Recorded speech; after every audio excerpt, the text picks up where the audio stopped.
It is fourth quarter of this JV game between and Spain Park. Pelham's led basically wire to wire. They lead by 1 right now, 4:18 remaining. A little bit of bonus coverage today getting in here. JV not normally playing before the varsity girls. So, but it is a close game, 1-point game, Mike. Yeah, and I saw Pelham up as by many. Oh, that's going to be a turnover. Oh, it did go out of bounds. Good call by the official. Do they normally only do 2 officials in the JV game? Instead of 3? Yeah. I'm not sure. It's tough to officiate with only 2, though. I would think even, I mean, that's dropping down to like men's level rules.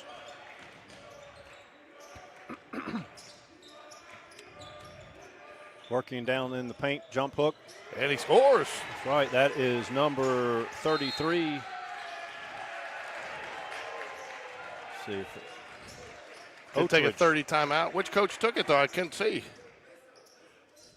That's the first lead, maybe, of the entire game. Yeah, for Spain Park. Yep. A nice little soft bounce off the rim there. So. Oatrich plays, I believe, plays offensive line for Spain Park Jags. Does he? Oh, yeah, he does. If he doesn't, he should. He should. Hey, now, we don't talk about people's size. No, he's stout. Yeah. And obviously he's got some he's ability. He's stout and I'm round. That's right. So I guess freshmen will be playing up here while the girls are playing, and then we'll have everybody down here for the boys' varsity game, which will be good. So I see a few faces that we saw during varsity and the holiday tournament down there. Number 24. Number 24 is Fixler. Yep, Fixler. He had a good tournament. He's the one who got punched in the face and then got called for the technical foul. I guess he didn't get hit right. Right. He hit the guy's hit the guy with his face. Yep. So I think what he got it for is like, oh, come on, or something like that after he got hit in the face and the official. But even then, I think that's pretty weak to call the technical on that. Inside of 4 to play, Spain Park leads by 1. Again, not official, but this may be their first lead of the game. Nice cut there by Pelham. They retake the lead by 1.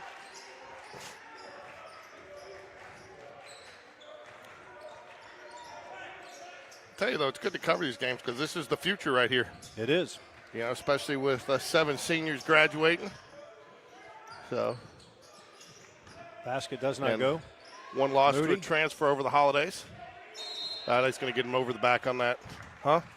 The number 10, Phillips, has had an outstanding game. He's hit 3 threes and a couple of 2s for Spain Park. And in fact, he was hitting a lot of those shots when they were down a good bit, keeping them in the game within reach. Pelham has a 1-point lead. 3:18 remains. Panthers have the ball. Number 3, Patrick, solid play for Pelham in this game. Rebound by Spain Park. That looks like Carroll.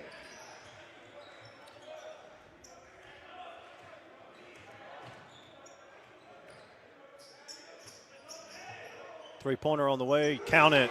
That is number 13, Ballinger.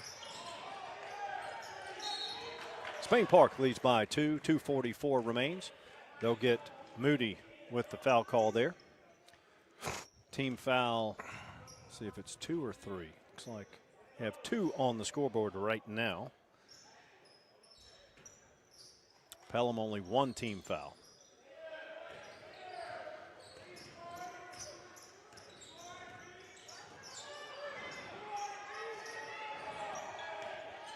Pull up from the elbow. Soft bounce, but no good. Moody gets the defensive board for the Jags.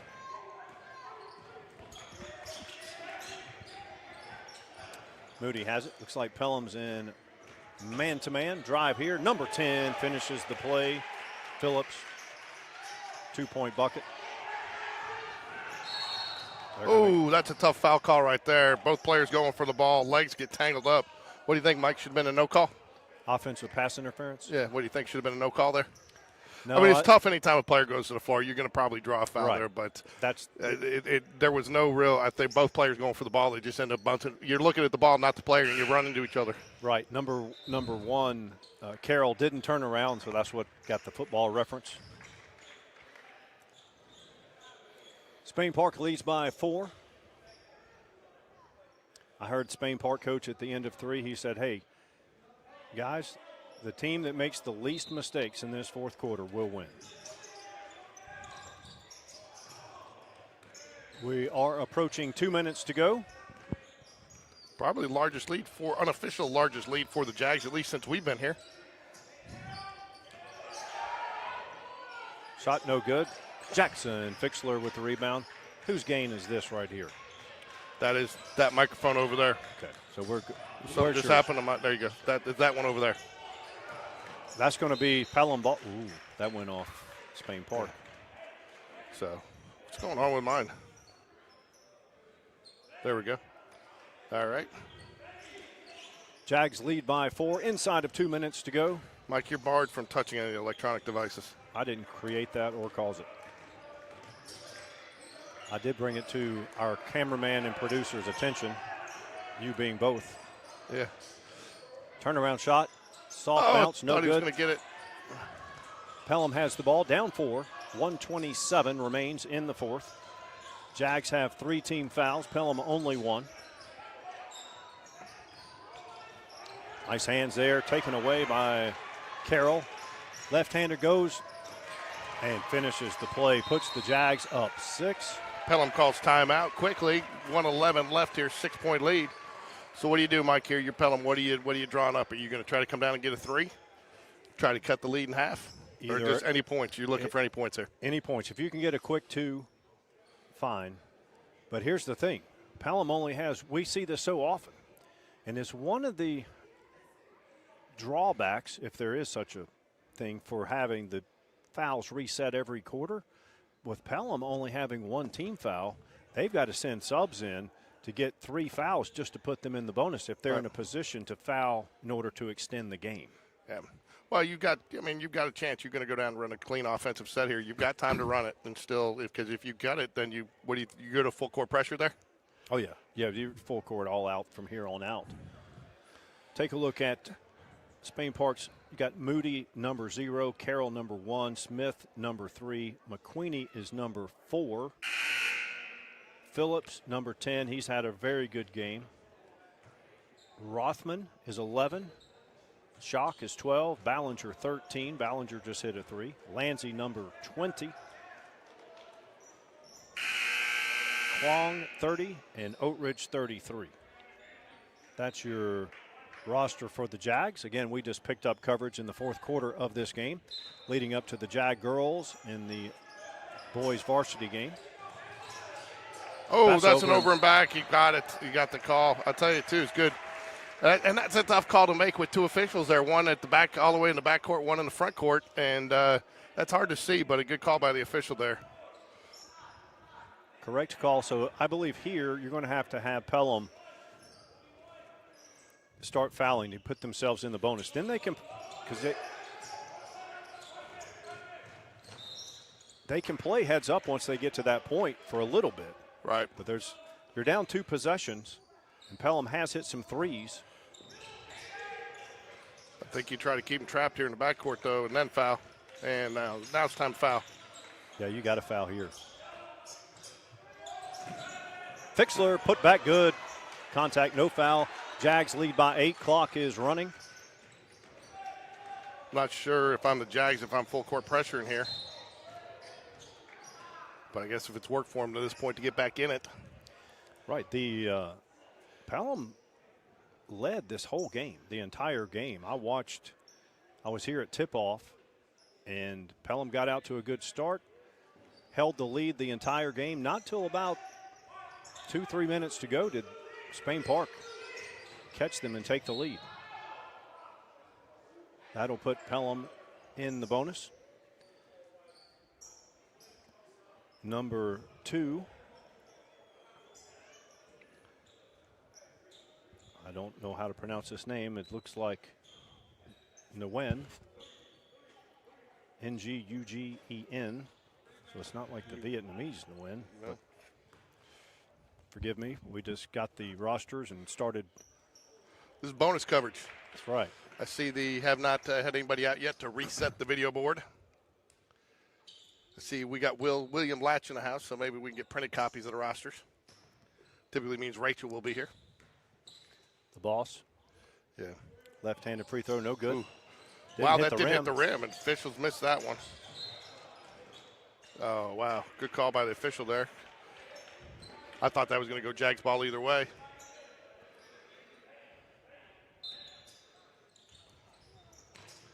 They do get it in. McQueenie has the ball. McQueenie got some nice minutes down at the UMS Right tournament with the varsity. Played well. Brother Patrick going to be playing for the coach Will Smith and the varsity Jaguar baseball team. I think that's going to do it. 8-point lead here. Oh, no, the Jags got to pass it in. I was looking at the fouls backwards there, my friend. No, yeah. Spain Park. Pelham will go to the line and shoot 2. Number 33, Vinson, will toe the line. I don't believe this. I don't think the cough button is working. Which one? No, it stops the talking, but you can still hear it through here sometimes. First free throw is good. Lead cut to 7. Which one's yours? I don't know. Talk. Yeah, that's it's working. So keep that one blank. Second free throw on the way. It is also good. Technical difficulties here for Mr. Mike Lorino. The only difficulty is he doesn't know how the technical aspect works. Yeah. Wrong button. 10.0 seconds left. Looks like Jags are going to hold on for a 6-point victory here. Could be more, could be less. But again, Pelham didn't start fouling soon. It doesn't look like they will now, which is wise. You don't want to chop up the game. And, you know, good decision there by the Jags. Very class. Could have taken that in for an easy layup. You don't see that much as a freshman and JV. But well coached there by Coach Ward to have them have that happen that way. Because, nobody likes a cheap bucket like that at the end, especially when you've lost. Right. Spain Park wins it 53-47. Trailed most of the game. Made a late push. Took the lead inside of 3 minutes. Jags win. We'll have the girls tip off in about 30 minutes. Yep. So we're also going to have possibly have Andrew Simonson from the Sports Shelby County from ESPN reporter. Shelby County reporter. Right. Hopefully Coach Black during halftime of the girls' game. Right. And one other that doesn't come to mind, but we're going to have some guests. Coach Black did ask us to talk about fueling our future, fuel at the pump. So, Jag fans, if you go to MAPCO, they'll donate 10 cents for every gallon that's sold to Spain Park High School basketball. So fill up at the MAPCO. It's called Fueling Our Future. Which MAPCO? Any MAPCO? I believe we need to. The one on 280? I'll go find out. Yeah, we need to find that out. Because if it's at one specific location, that is what we need to know. So they put 25 minutes on the clock, so the girls will tip off. First area game, right? We didn't play an area team in December, did we? No, area starts January. Sometimes you might have an occasional rogue area game in December, but not this year. No, they don't typically play them much because you don't want to, and I don't understand it because I guess you don't want to give that team a chance to see what you've got. You know? Well, December is season 1. Yep, so this is season 2. Hopefully there's a season 3 for the Jags, which would be postseason. But that's getting way ahead of where we are now. So I will go find out where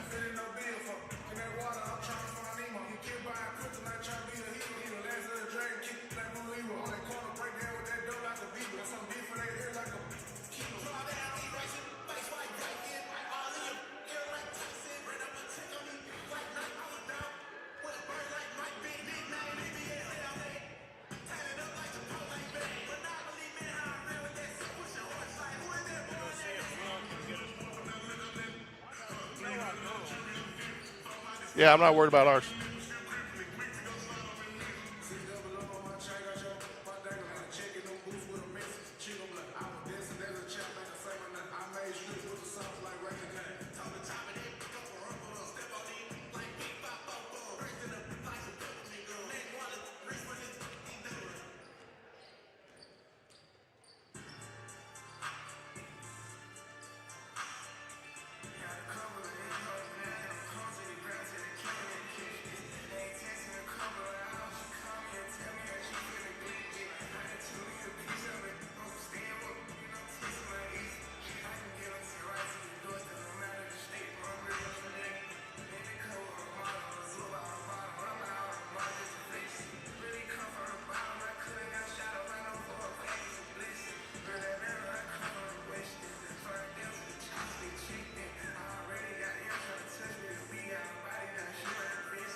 Say that again? This thing frays. It affects you like 1,000 little needles. Oh, no, we don't want that. Hey, so what's our dinner plan tonight? I'm thinking. Howdy. Happy New Year.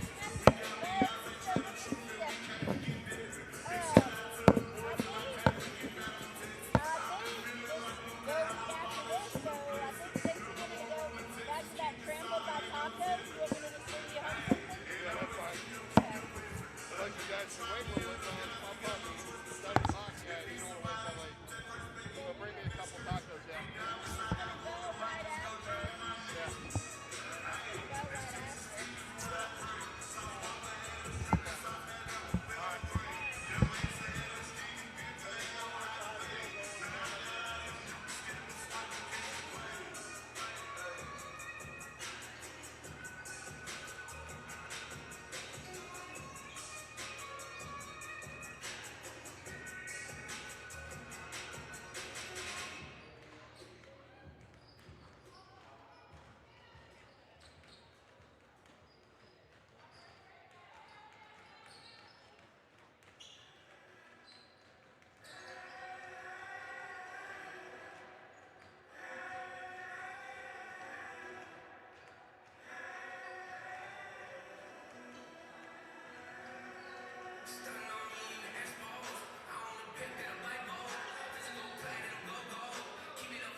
We are under 5 minutes till tip-off. We are under 5 minutes till tip-off. Talked to Coach Hatter briefly while the JV team was playing, asked him about keys to tonight. Number 2, King, he said, is a really good player. And That'll be a focus of the Jags. He said they also have a couple of other guards, and they have a big that we don't match up with size-wise. No, they do. They're decent underneath. Now, they're not. The girl we faced at Homewood, I can't remember her name, was definitely probably the best big player, post player that we've seen play all year. And then I think it was nice to see in that Cornerstone game, Fincher gave the girls some good opportunity over the holidays to defense, a big post player, talented post player, even though she did more than just play the post. But really, it's going to come down. They got their superstar put up 20 to 30 points a game. So Coach Hatter says to win this one, he feels like we got to hold them in the 40s. Okay, so more of a defensive battle is what he's looking for. And this is the first area game of the season, and the first time we've been in the same area with Pelham since several years, right? Yeah, well, now that we were 6A, you got a brand new area in Helena, Pelham, and the only one that we have that's crossed over is Chelsea. Chelsea moved down to 6A as well with us. But, again, I think the key points to do is, Coach Hatter says, we got to make our layups. We got to make our free throws, which we didn't do last week. Those are givens. But we got to have a second shooter from outside emerge. Tori Forney's been probably the hottest from three-point. Then you sprinkle in a Jordan, a Lindy Easterling. MC, but they need somebody to get consistent where they can get 3 or 4, outside shots that are going to fall from during the game. A couple of other notes that Coach Hatter and I discussed was the way that the Jags are built. There are going to be nights where the defense is going to collapse and sag in, and if we're not hitting, we're not going to win. Right. Okay, and there's nothing you can do about it. That's who we are. The other thing that we talked about is how this team has changed to the good from just 1 year and 2 years ago. Now you'll see these girls play man-to-man. You'll see play multiple sets on the half-court defense. And we just simply didn't see that in years past. Right. So, and, they're who's there, a King? Isn't that their – King is number 2. Yeah, King will – not only will she beat you from outside, not only can she shoot, but she's quick. And if you try to rush out on defense on her, she's going to go blow past you. And then the Jags would get out of worry there that they get in foul trouble. They can't – they're going to have to play her defensively. And I know I talked to a couple of players today, and I think it's kind of the philosophy. If she's going to beat you, let's make her beat us from the outside. Right, yeah. Earn it from beyond the arc. Yeah. She can shoot it from out there, but everyone has an off night. So. Yeah, you got to figure. Somebody good, 35% from three-point, right? Sure. So, would you rather her be, 3 for 10 from outside, or would you rather be, 6 for 6 in the paint? Yeah, and on top of that, she's probably a 75% free throw shooter, too. Well, we haven't seen that in about a month. She's solid. So that's what Coach Hatter said. She gets the line. So, but I think, the Jags are healthy. You got Ava Leonard back. Finally knocked the rust off last week a little bit. Had a good, solid last game against Carver. I think Tegan's finally feeling a little bit more healthy. They got practices in the last 3 days. They practiced they practiced on the 1st, the 2nd, and the 3rd to get some practice in. Now, I do know they put in some wrinkles for tonight. Nothing crazy. We're not looking at a halfback pass or double wide receiver screen or anything like that. But I think they are going to play a little different defensive set and a little different offensive set, just because you got to throw something in. Because most of these coaches, even though you've been in tournaments, they've been watching a lot of film, getting ready for area. Right. Yeah, the scouting has been done, and you have to do that, but you also want to be able to mix it up and give something an area play that you have not shown in preseason or December. So,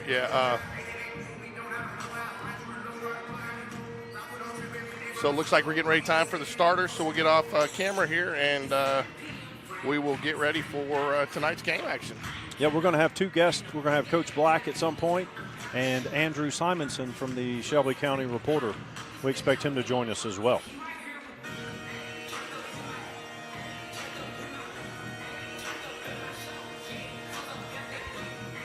Did you text me their roster? I did. Make sure you got it.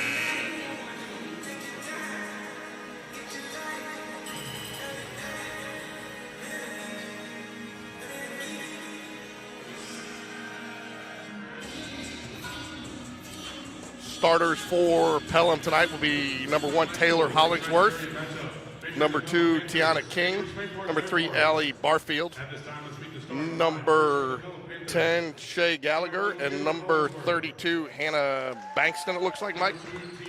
Bankston is correct. Number 3, Allie Warfield. Number 10, Shay Gallagher. And number 32, Hannah Bankston. Pelham stretch by head coach Crosby Morrison. And your starters for your Spain Park Jaguars tonight. And now, Jag fans, on your feet and make some noise. It's time to meet the starting five for your Spain Park Jaguars. Starting at guard, an 8th grader, number 0, Nyla Calhoun. Starting at guard, an 8th grader, number 3, Ava Leonard.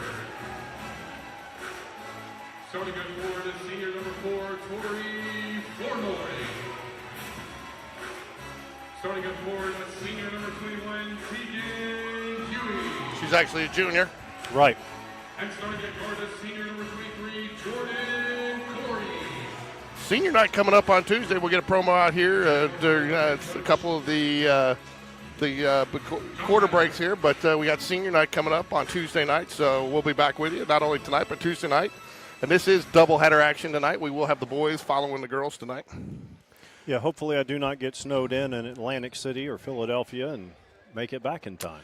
I tell you, too, just from years past, I don't know if they still do it, but they do like to run a set play out of the tip. So that they have in the past, try to get 2 quick points. So try to get 2 quick points here right out of the set. Just in time for tip-off, we have Andrew Simonson. Hey, Andrew, how are you? Doing well, sir. What about you? Doing well. So hopefully you can help us. We got the scouting report on Pelham. Number 2, King, we know, is very good. I talked to Coach Hatter for Spain Park. But there's also some other good players for Pelham. Absolutely. You just look back to yesterday, their in-school game against Calera. Taylor Hollingsworth and Allie Barfield both had some great days. Between the two of them, Allie Barfield was a beast on the boards, and she's typically a good deep shooter as well. But start looking out for some people down low as well. Shay Gallagher is a massive hustle player for the Panthers as well. But as a scouting report says, a lot of their offense does indeed start with T. King, one of the best shooters in all of Shelby County. Off the backboard, the bank is open for Tori Flournoy. Jags lead 2-0. Yeah, and the other thing is number 2 causes you to exert so much energy and focus on her. Absolutely. And you just look with a shooter as good as her, already over 1,000-point scorer for her career. She just devotes so much attention to double teams and everything, and that obviously just opens up so much things for the offense, getting the ball to open players and everything like that. Spain Park turns it over on the full court press. Not sure why Ava was moving on that. She wasn't covered, was wide open, and I think there's a little the pass, and she moved at the same time. Rainbow 3, that's number 1. Taylor Hollingsworth, as you mentioned, Andrew, she can shoot it from deep range. Absolutely, and that's just a good example of the ball movement that Pelham can do when it really is on its game on offense. Tegan, three-pointer long. Pelham leads 3-2. They get it ahead quickly. Tegan with the foul. That'll be her first. Yeah, and you just look at this Pelham team overall, just playing a very fast game overall. This is a team that really likes to pride itself on its defense. You saw that a lot on that last possession, forcing that quick shot and getting a good rebound, getting to the line right here for Shay Gallagher. Also a very good free throw shooting team, I am told. Absolutely. You do not want to send them to the line. We've seen a lot of basketball the last month, holiday tournaments, and free throw shooting was horrific. It was so far Pelham has gone 2 for 2 here. But obviously you want to talk about holiday tournaments. Both teams had some pretty impressive showings in their tournaments. Pelham went up to Cherokee, North Carolina, right around my neck of the woods up there in the Tar Heel State.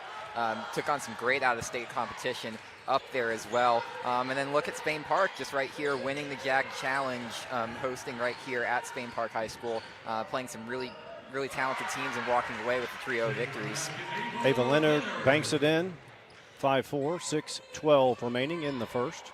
We have Andrew Simonson. You're with the Shelby County Reporter, right? Yes, sir, that is. Do you cover this area or statewide or a little bit of both? So I I tend to zone in on Shelby County itself. Within that, we have 16 different schools that just play basketball, and you take that across all the different sports.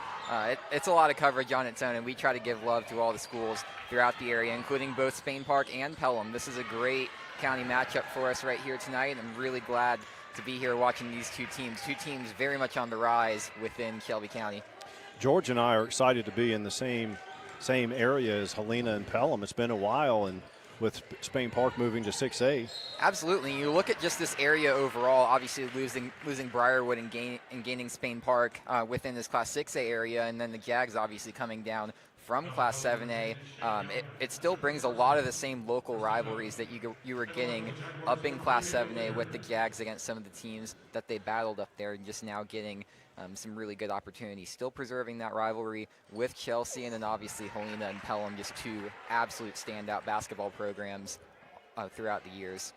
Well, you know, the Spain Park Jags had a very good football season, and the team that played them the closest in the regular season was Helena. They were a 2-point conversion away from putting that game into OT. Absolutely. That was a fantastic game. Thought that one could have gone the other way, but then it's interesting that the official from underneath looked for help from the guy at half court. So the goal is to keep George under $4 million on $5 fines for criticizing the officials. I don't criticize the officials. I ask you, would you have called it that way? That's not criticizing the officials. Oops, sorry. Pelham leads 5-4, 5:15 remaining in the first quarter. Nice drop down pass there. She'll finish. That's number 32, Bankston. So you mentioned her post play is solid. Absolutely. She nearly walked away with a double-double yesterday against Calera. Made that double overtime finish right there. So if you notice, Spain Park is a perimeter team. They have two 8th graders, number 3, Ava Leonard, number 0, Nyla Calhoun. Got 2 seniors out there, Jordan and Tori, both can shoot it from 3. And Tegan's a junior. She's number 21. She can guard 1 through 5. She's been sick. She had pneumonia twice. And is coming back. Here's Ava Leonard. Short. Pelham with the rebound. Well, definitely glad to see her back in the lineup. She's just such a crucial piece of what the Jags want to do, not just from a leadership standpoint, but from a production standpoint, as you just mentioned. Yeah, she's the one Jag that will really go down there and get offensive rebounds with consistency. Nice take there. Jordan gets the rebound. Knocked away. Board's going to be critical today. I think the free throws and boards really could be the difference maker in this one. What? Abby Watley and MC Hunter checking into the game. That means Nyla will run point. So how effective is Pelham's full court press? We haven't seen it very much tonight, obviously. It can definitely frustrate you. Obviously, this is a team that, like I said in the past, this team is rooted in defensive identity. They are going to harken back on that defense the most throughout the entire game and throughout all these years that Crosby Morrison's been coach. And that full court press is definitely a key part of that, something that he's going to look to see if that can cause the Jags some problems. George and I talk often.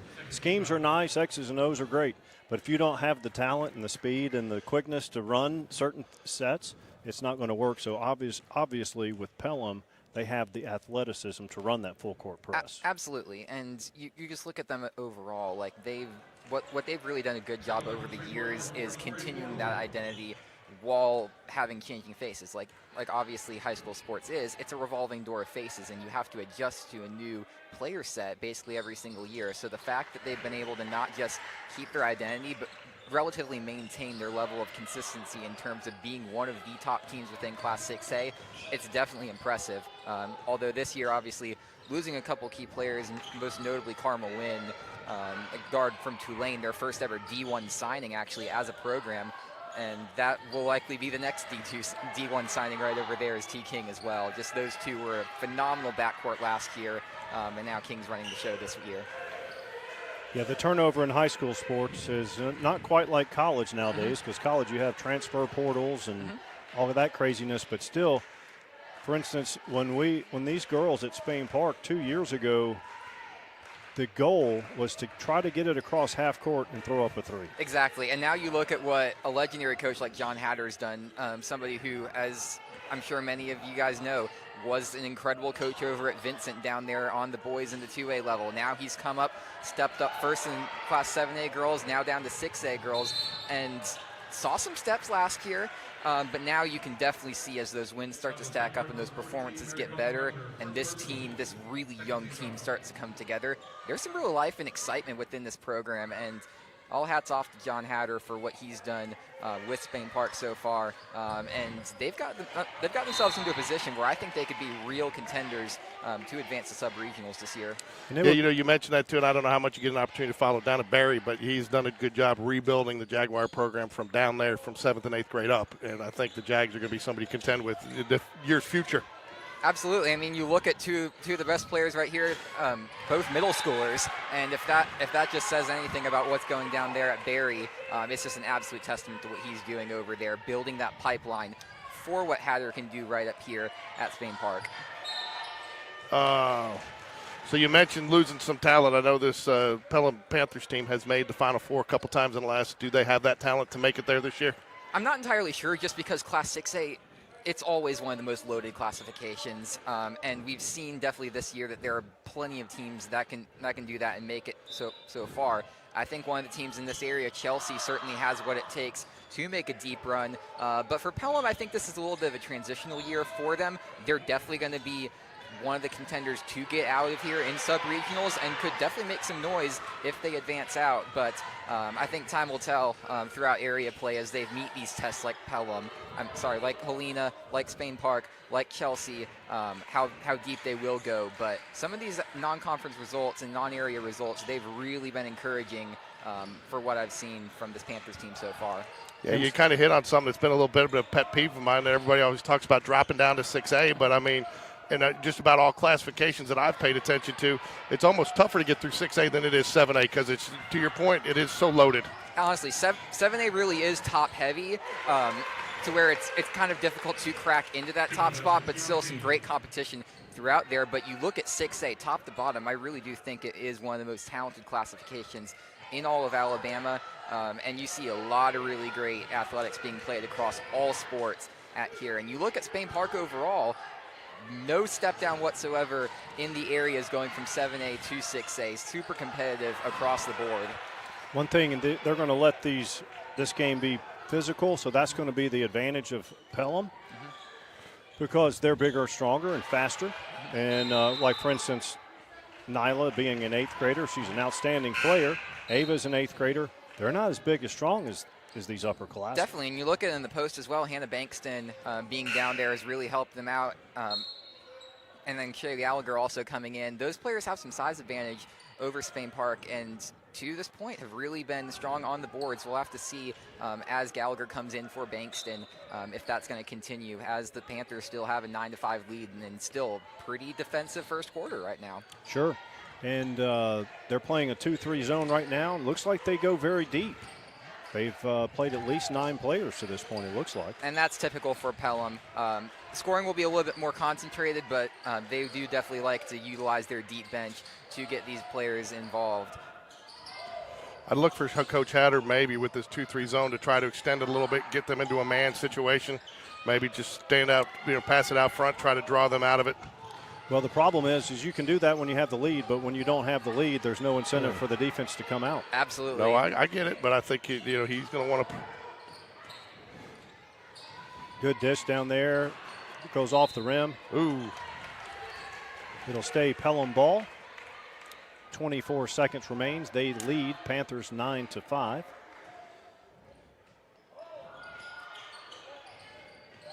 Spain Park mixing up their defensive sets. Oh, late foul there. Going to send it for and one, the traditional three-point play. Yeah, it's that ball movement again coming out on the set play coming from the out of bounds. Just being able to get the ball around. You see it going to the top of the key and then obviously down low to T. King making that mid-range shot. Just another key part of her game. She goes to the free throw line. We watched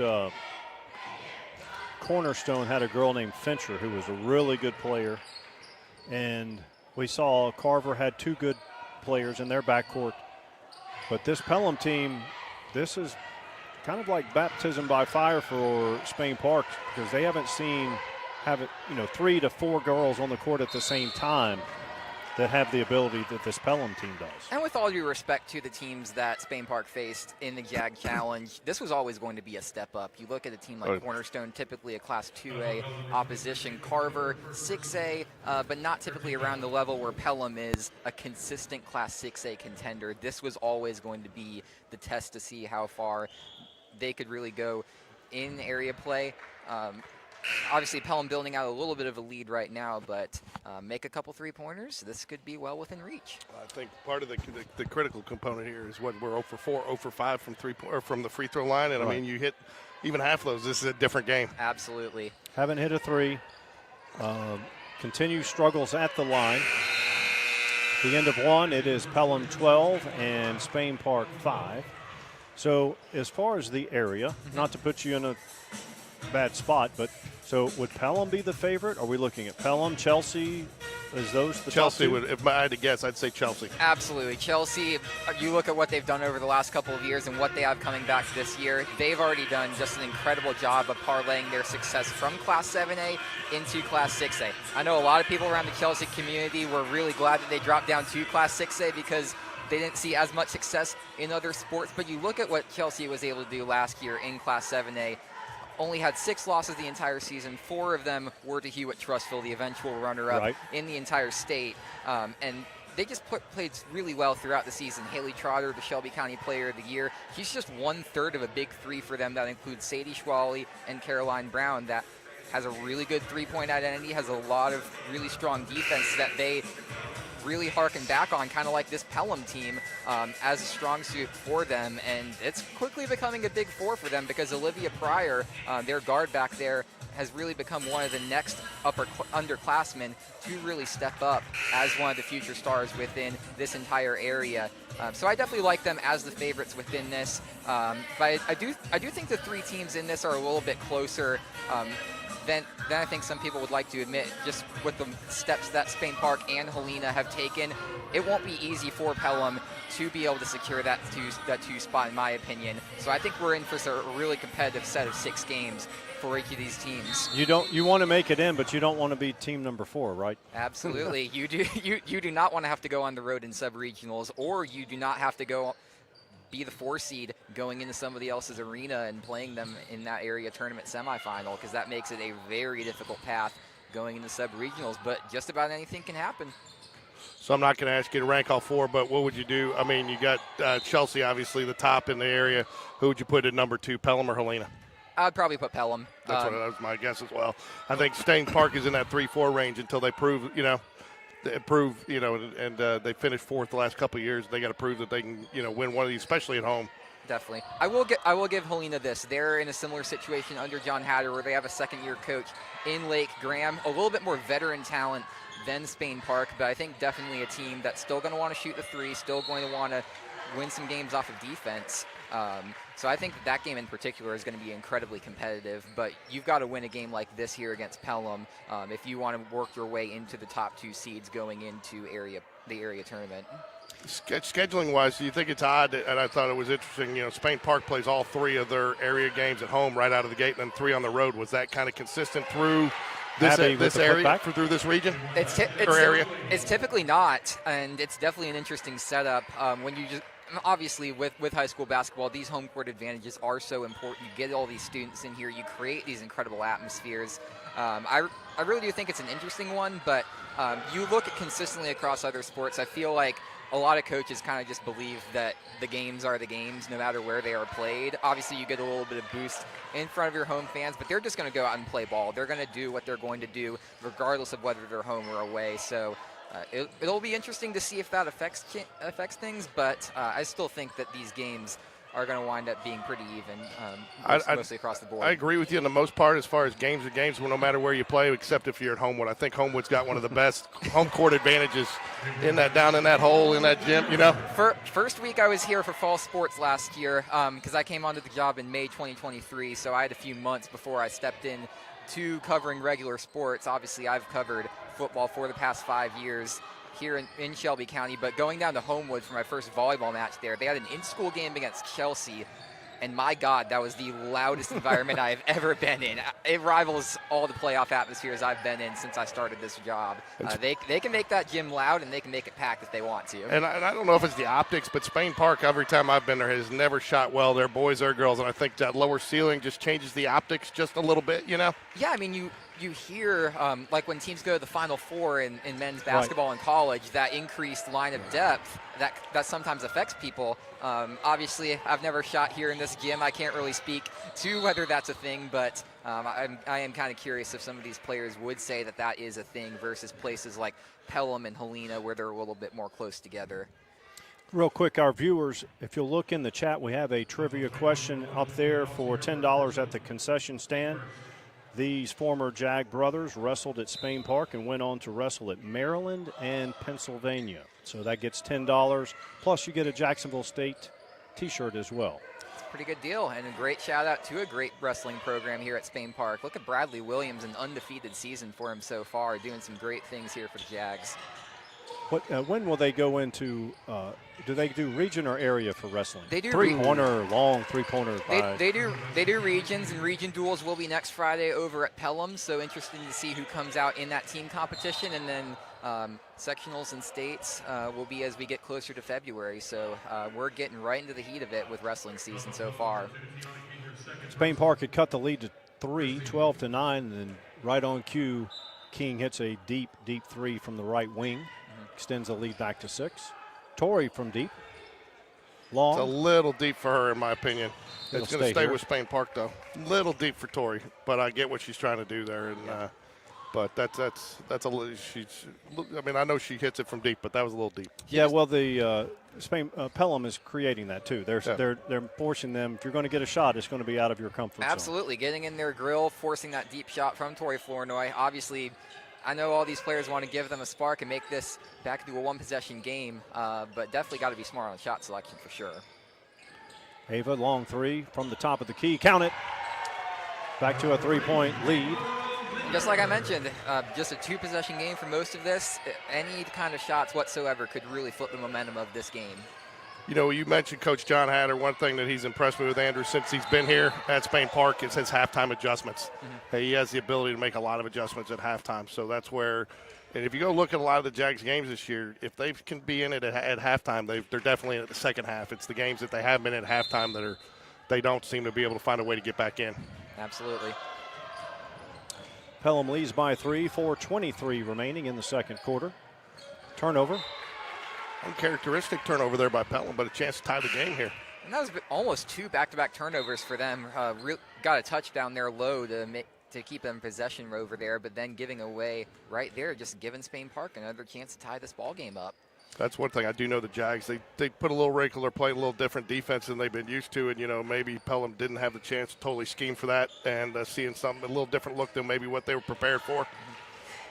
Do you ever do color commentary or play-by-play? I do not. I did sideline reporting in the fall for Sanford Soccer, but this is my first time in the booth for this. Oh no, you're very good. If you ever want to come on, we have a guy, Jack Reed, who's a student at Oak Mountain. He'll come on because Oak Mountain, I guess, disbanded their media program, and so Jack comes on with us occasionally, even though Spain Park and Oak Mountain are kind of rivals down the road. Not in the same area anymore. Right, so there's a little bit more. We'll touch the line out of bounds to the Jaguars. Another opportunity for the Jags to go ahead and try to tie this up. So what decides which schools you go to on a given day? So I typically try to balance out some of the teams that I go to, make sure that I get to see all the teams across the county. But in general, I'm going to go to where the best matchups are. Luckily, we've got a great team of writers who are going to start covering this county a little bit more in depth. Obviously, Alec Etheridge has done a great job covering this county for so many years. He'll be involved in our basketball coverage as well. But I'm excited. We got 2 new writers who will be helping us out on the news side, but are also some pretty good sports writers as well. Tyler Rayleigh, an Oak Mountain grad, he's over at Chelsea Helena tonight, so you can go and follow his updates over on Twitter for what's going on over there. And then Dave Domesic, a recent Sanford grad, just is coming on now, and then he'll be starting basketball coverage for us on Tuesday. So we'll have all areas of the county covered throughout throughout the winter and going into spring as we hit spring sports as well. I don't know how much you've ever seen our coverage or anything, but just so you know, we do quote the Shelby County Reporter many times because we like your articles and we do use some of the information, but give you guys a byline credit for it. But also, I'm sure you know Dawn Harrison, freelance photographer. Absolutely. Dawn has been a good friend to Game Day Sports Radio because we connected with her in baseball, but with some of the lighting issues I was having out there early on, she was extremely helpful getting me help me get some adjustments made so we would look good on the air. That's Dawn for you, always looking to help and always a great friend of both me and everybody else around Shelby County. Yeah, so she's good, and she takes some great pictures. And I'll tell you, too, it's been fun, too, when we do baseball. And hopefully if you do cover baseball, you're always welcome to join us out there as well. But sometimes when it's a real close play, she'll come give us the freeze frame of whether or not he was safe or out, and we can – Long three. Trifecta for Torrey. Cuts the lead to 1. 2:32 remaining in the second quarter. Also, Andrew, we cover mainly Spain Park, but we're not exclusively Spain Park events. And we cover the cheer nationals down in Orlando. Have you ever covered anything down at the Crossplex for like the cheer? Not for cheer, but I have been down at the Crossplex though. Yeah, it's quite. They do it in Bill Harris Arena, not where the track is. Yes. And the place will be almost full. Of course, a lot of the attendants are actually the squads. Right. But it stands for a long day sometimes because you're doing one routine in the morning and one in the afternoon. But it's quite the event, actually. Definitely. I have a lot of respect for what they do, all the athleticism that goes into that. Long three, misses it all. Nyla saves it in, but to the wrong basket. Ava Leonard down there in the land of trees. I tell you can't tell a player not to save it there because it's just instinct, but you'd almost rather they go out and have them have to inbound it from that corner than toss them something in a scramble mode, you know? Right. But how do you tell a player, hey, don't save a ball? And we just talked about how 2 years ago we were getting them trying to just get it across half court. So light years ahead. Yeah, the fact that you're now down here making regular threes and playing a one-point game right now against Pelham, it definitely says a lot about where this team's coming. Ava for three, down and out, no good. Tegan Huey gets the offensive rebound. Torrey to Tegan. Jordan from the corner. 1:30 remains. Short corner, running one-hander, soft bounce. It's good. And that's the first lead, second lead for the Jags, I believe. And it's just that continued determination to just chip away at it, taking advantage, admittedly, of a lot of opportunities from Pelham. This team's going to need to go ahead and get scoring on this end of the court. But credit to Spain Park, just continuing to stay at it, continuing to get shots up, and right now sitting with a 1-point lead with 1 minute left. I like the way the Jags are trying to, their term with today was corral, not trap, Yeah. And use nice play there. Nice little back and forth. 1 minute left here in the half. I got a question for you as we wind this half down, Andrew. So I'll wait till this wraps up because it gets a little intense here in the last minute. Absolutely. Spain Parks, now they trail by 1. 40 seconds remain. They're going to hold it for one shot. I like to start working this at about 11. Some teams go 12. Some teams go late. I hate when they go late, start working it at 7. You don't have enough time for a putback. Well, but see, this is another thing where I'd like to harp on the shot clock as well. If we can get that starting to implement across the state and right here in area play here at Spain Park, that would be a phenomenal thing. Obviously this year starting to get phased in non-area play. I'd like to see as more schools get it. We start getting in this matchup. We played one game with a shot clock. Long three from Nyla Calhoun. Misses it all. Saved in by. Oh, and he got the foul call. She's going to go to the line to shoot 2. What? He got the foul call. He put his hand up. Tough call there. Torrey's going to get to shoot 2 with no time left. Chance to tie it or take a lead into the half. Pelham coach not happy about that call. Don't blame him. Tegan's at the line. Her.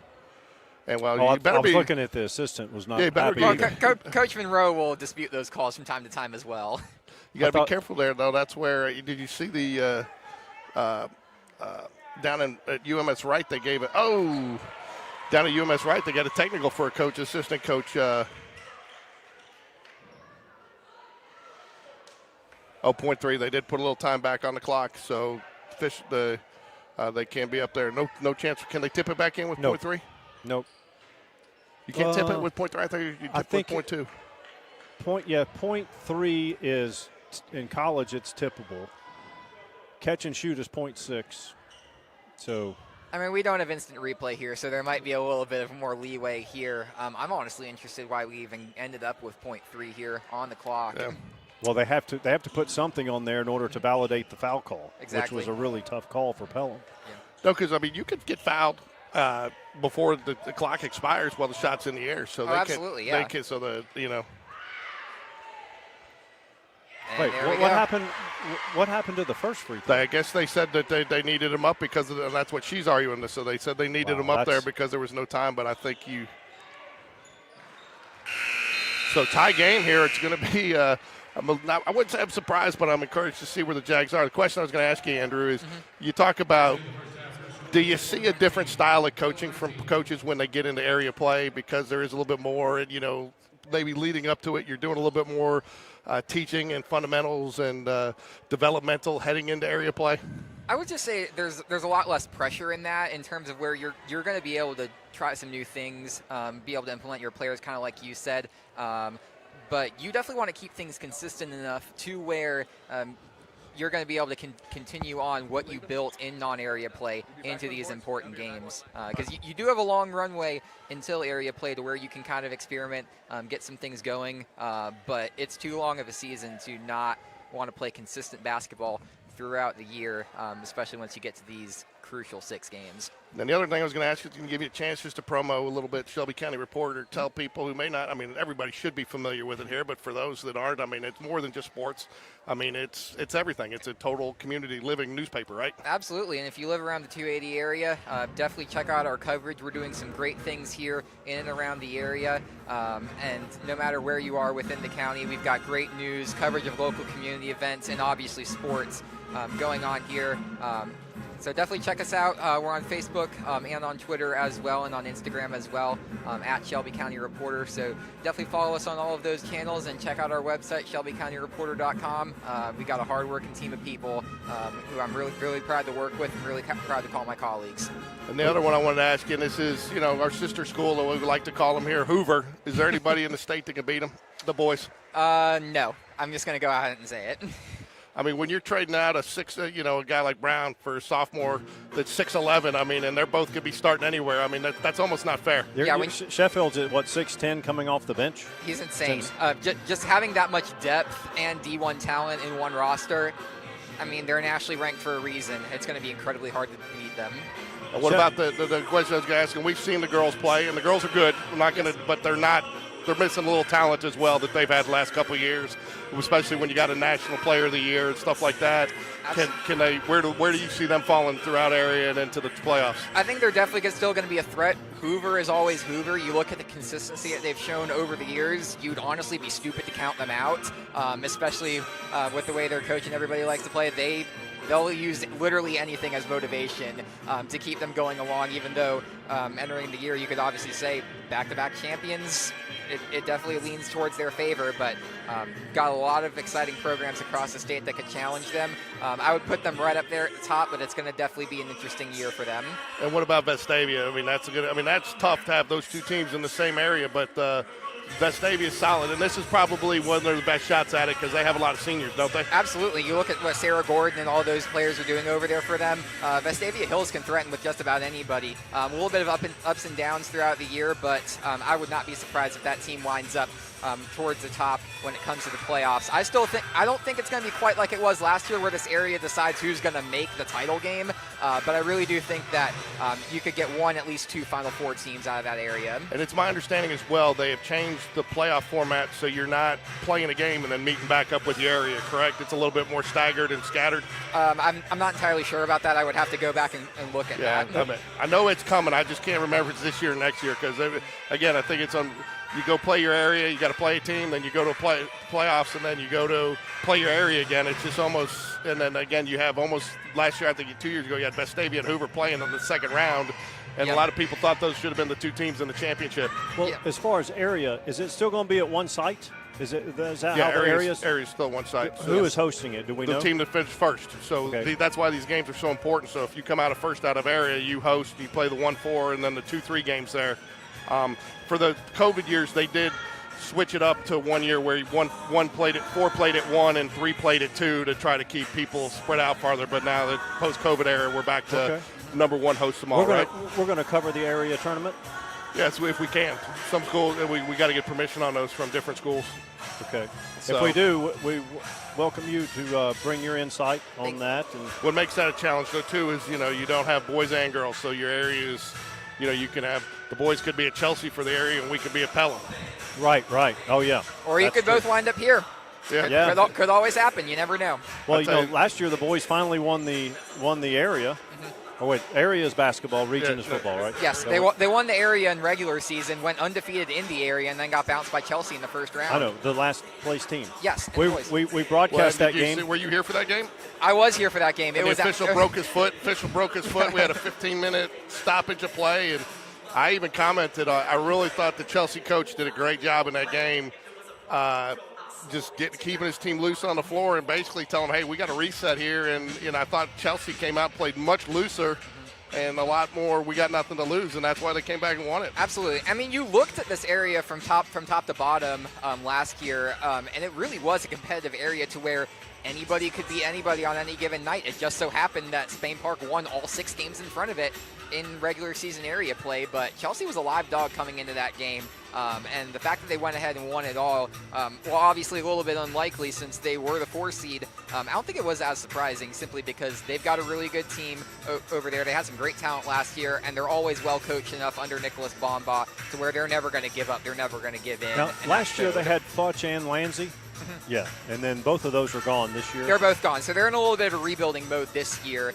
So it'll be interesting to see how they kind of end up. They've had some struggles in non-area play, so obviously it's going to be interesting to see how they play tonight in Helena, and then throughout the week next week as well. Well, we basically broadcast just about every. Even if George can't make it, our camera producer do it all. I'll stream from a phone, but if I can be here.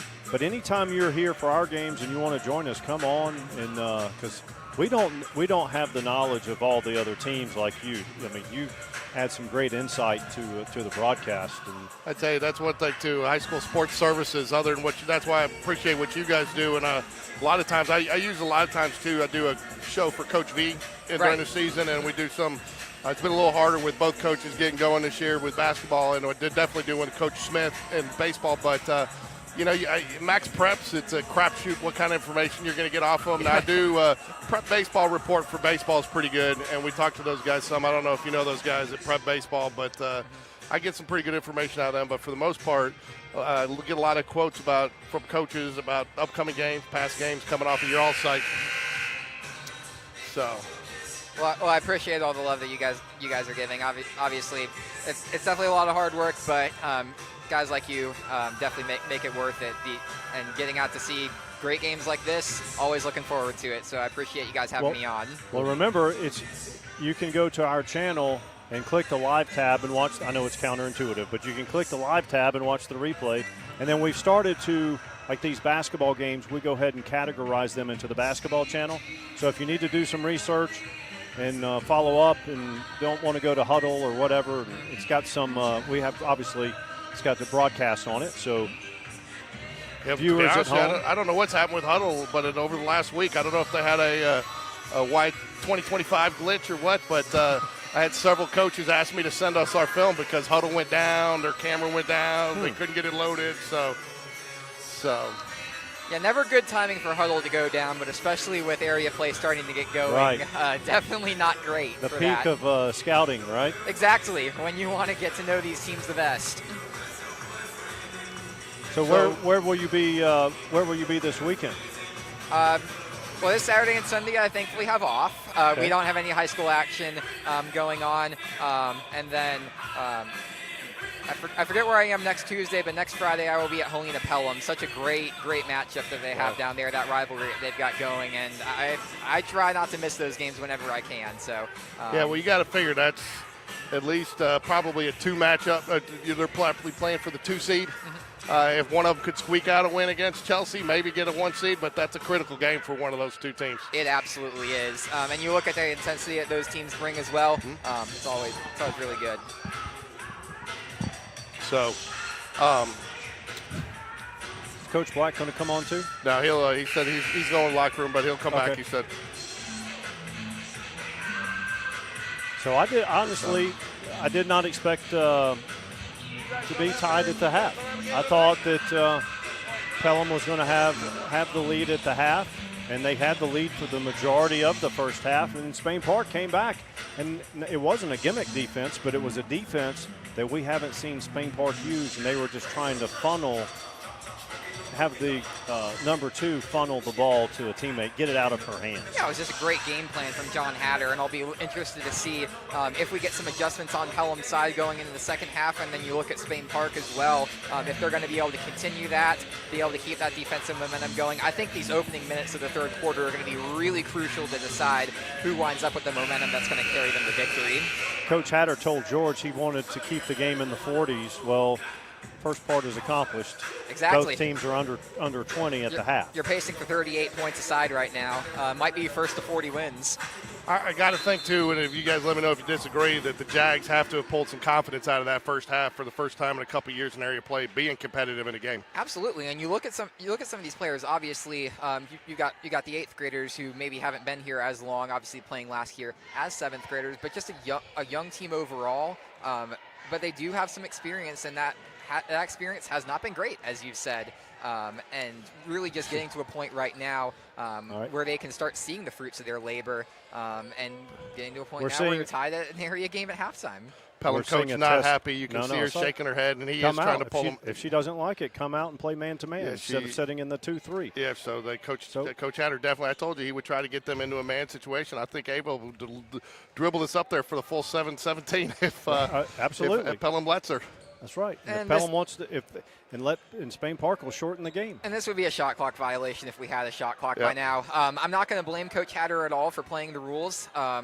Always use the rules to your advantage. But this is where I'd really like to see some of the play start to get sped up artificially with the use of that shot clock. It can be sped up, but the defense has to. Absolutely, yeah. Coach Hatter saying, I'm going to force you to do this. And again, Pelham is the favorite.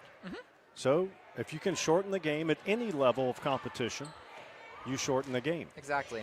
And I guess we'll see how long this chess match goes on. You know, 2 things. There is obviously no shot clock in area play yet. You know, and the other thing, we have been trying to get it in here at Spain Park, but apparently I don't understand how Coca-Cola has the contract on just about every clock in the Birmingham area, and got to wait for Coca-Cola to come put it in apparently. See, I've never understood that either, because I grew up in the Charlotte, North Carolina area, and I was a basketball manager. I went to all these gyms across the Charlotte area, and they would have all of the boards sponsored by Coca-Cola as well. We were a Sundrop school, though, I will say. Our baseball scoreboard was a Sundrop, but Coke does have a pretty big stranglehold on all of this stuff, so it's certainly interesting, the sponsorship game. Looks like the backcourt thought about potentially coming up, but we've now seen 2 minutes elapse of the stalemate so far. Do you blink, Mike? Or No, you just no, see you which don't coach blink. blinks first? You don't, because look, you're fine with this. And I think you're going to see she might come up, play a little bit of it. Yep, and they are. They're going to go to a 1-3-1. Yep. So you've dictated the pace. And there we go. We have a pass. Yeah. So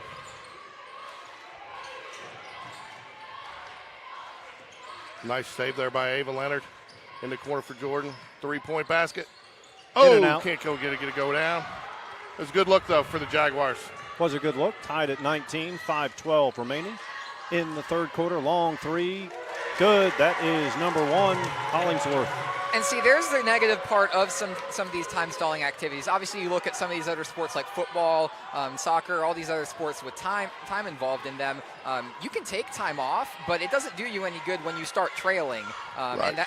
And if Pelham starts hitting a couple more of these shots, we could be looking at something very interesting here. Not going to say that Spain Park might regret that strategy, but it could certainly come into play as the game goes on. I think they'll be happy with it. You can see they've extended their 2-3 just a little bit. I think that's what he wanted. That way you give Ava Leonard a chance to maybe drive. She's coming out on her now, which she wasn't before. But obviously abandoned that 1-3-1 that they were using back there to force that possession to get going. But they have extended that 2-3 just a little bit. Tori Florida, in and out. Halfway down and out. That's a brutal miss for her. Obviously, she's going to keep shooting. She's just that kind of a player, though. Oh. Thought she was set, but the official saw it differently, Mike. See if they call it on the floor or shooting. On the I think floor. it is on the floor. Double take mark for 3, Ava Leonard. That's her second personal. It's on the floor, ladies. King will trigger the inbounds.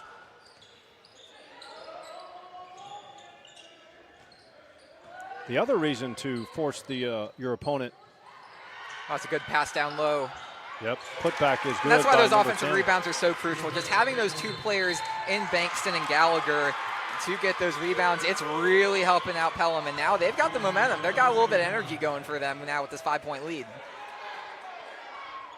You know, one of the reasons to force Pelham to come out is so your guards can penetrate. Of course, Spain Park doesn't have the bigs, but the other thing is even if Pelham didn't come out, Spain Park would have been, you're going to frustrate number 2, right? Because number 2 is all about, like, hey, nobody can stop me. I'm going to score. And if she's just sitting there on defense, so I think that's the right move. But the mere fact, the result of Pelham leading by 5 now has nothing to do with that. Well, it's unfortunate, too, because Spain Park gets 2 in and out 3-point shots, one by Jordan and one by Tori, and you hit those, and it's, you're actually leading by 1. Absolutely. But you look at those 2 minutes, and overall you could have fit in multiple possessions in there. Obviously, you have the risk of Pelham going down there and hitting those shots like that as well. But you got to keep that momentum going that you had at the end of the first half. And I'm curious if that break played a little bit of a factor in the Jags having a little bit worse of a 3-point shooting luck right here. That should have been that out. ball went over the backboard. It did. It should have been, but it is going to stick with the Jaguars here. But you can't say anything about the officials, Mike. I didn't say anything about the officials. I should've said went the over ball went over the backboard. Yeah. It was just making a statement of fact. George will say, I don't know about that. Well, I didn't know, but they should have been called out about as soon as it hit the top of the backboard. But oh, gee, she's got to be looking. Turnover. That's unfortunate. So.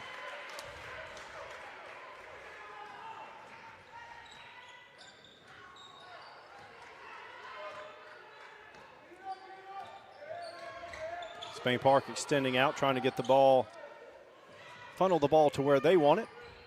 Spain Park doing a great job of that pressure defense and Contact, no foul.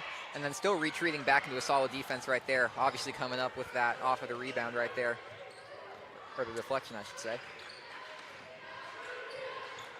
Jordan to Nyla. Ava will reset.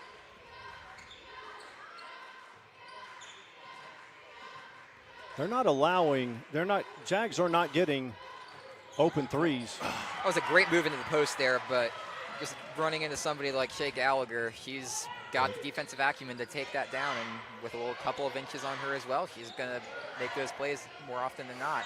And Tori a great gets the steal steal. by her getting transition set up. Good bounce pass. Nyla Calhoun draws the contact. She'll toe the line, down 5. I know this is early, 2:23 left in the third quarter, but they've got to hit these free throws if they want to win this game. Absolutely. I mean, they were 0 for in the first, or they made 1 out of 2. 1 out of 2 at the last free throw for Tegan Huey, but other than that, they were 0 for. And not only that, but when you look at some of these possessions within this third quarter, coming up empty versus Pelham being able to hit a couple of shots on the other end, as time's winding down, it really does feel like now or never for this Jags offense to get going. Second free throw is good. Panthers lead 24-20. So you're from North Carolina, so are you a Blue Devil, a Tar Heel, a Wolfpack? I'm actually neither. My parents went to Iowa State, and we moved to the Charlotte area, so I never really made a commitment to any of these teams. One of my brothers is a Duke fan, the other one is a Carolina fan. I played for a NC State coach in high school, so I kind of decided to remain neutral as well, and then how could I forget? My dad did his master's at Wake Forest, so got the entire triangle Deacon, pretty much represented as well. So I just decided to stream it down the middle. Iowa State peaking a little bit in basketball towards the end of my childhood certainly helped, but Davidson Wildcats were certainly the hometown team there as well. I grew up just 15 minutes from that college and watched Steph Curry play in college. He was there in 08. He was too little to play at the next level, and he ends up being the best shooter that ever walked the earth. And I was just about too little to understand that as well, going to some of those games early on, but certainly an incredible amount of respect for him and what he's been able to do for his entire career. It's just so cool to see a kid from Charlotte being able to make that as a Charlotte native. Ooh, late foul call there, but I do think it was a foul. Spain Be on Park. Ava Leonard. That'll be her third. One big issue for Spain Park has always been defensive rebounding. A lot of times they play zone. Of course, one of the drawbacks of a zone is you're going to get beat on the boards. And then not to mention, in addition to that, you don't have the length and size. Exactly. Just Free throw is good. Just two things working against you, but a lot of that can be countered by hustle and just being able to just outwork the people in front of you. Obviously, talent definitely comes into play, but a hardworking player is not going to be able to be discounted on the boards. I mean, you look. I keep hearkening back to Shea Gallagher. While she does have the size in this matchup, there's a lot of often times where she is not the tallest player on the court, and she's able to just go down there in the post, be able to grab some stuff off the boards and really create some second chance possessions for this Pelham Panthers team. So Bankston is 32. Which one is Gallagher? Gallagher is number 10. 10, okay. Not the shot you want right there. Oh, he's going to call the jump ball. I think that will go to Pelham. Panthers lead by 5. 1:06 remains in the third quarter. Not the shot you wanted there from Nyla.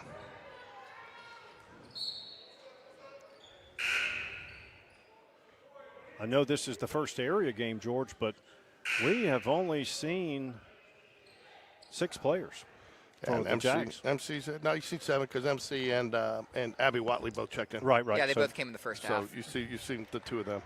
so- And 8 because Camilla Dossie got a little action there towards the end of the second quarter. Okay. So that's why I'm here, Andrew. Keep him on point with stuff like that, Always and to move the camera. Hey, as a journalist, I definitely enjoy a good little bit of fact checking, so always appreciate the accountability. Tegan Huey, we missed her from having pneumonia, walking pneumonia twice. And it's really nice to have her back because she can guard 1 through 5. She'll go down there and get boards. And she was in great position to get that rebound. Obviously not down there in the post, but got a benefit of a bounce right there. MC for 3. Crucial shot coming. Tori crashes the board, can't get her hands on it. Oh, Stays here. stays with the Jags. Good hustle points there by Tori and Tegan.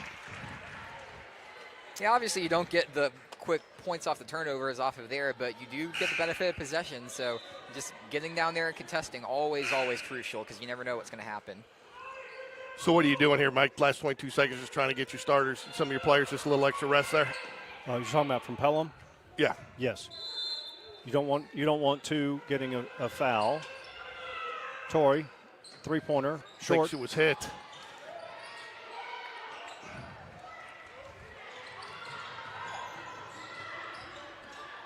Inside of 10 seconds. They Good go down defense low. there by MC Hunter. Tap that ball away. 6 points so far in the half for, and so Pelham going to do the offensive defensive substitution there. Bring in, try to get a basket here. You think they're going to go with a pass in here, Mike, back to her for the 3?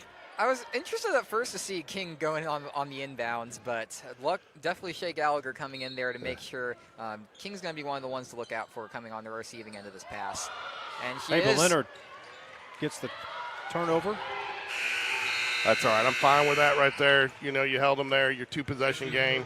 That's an interesting play call overall for Pelham.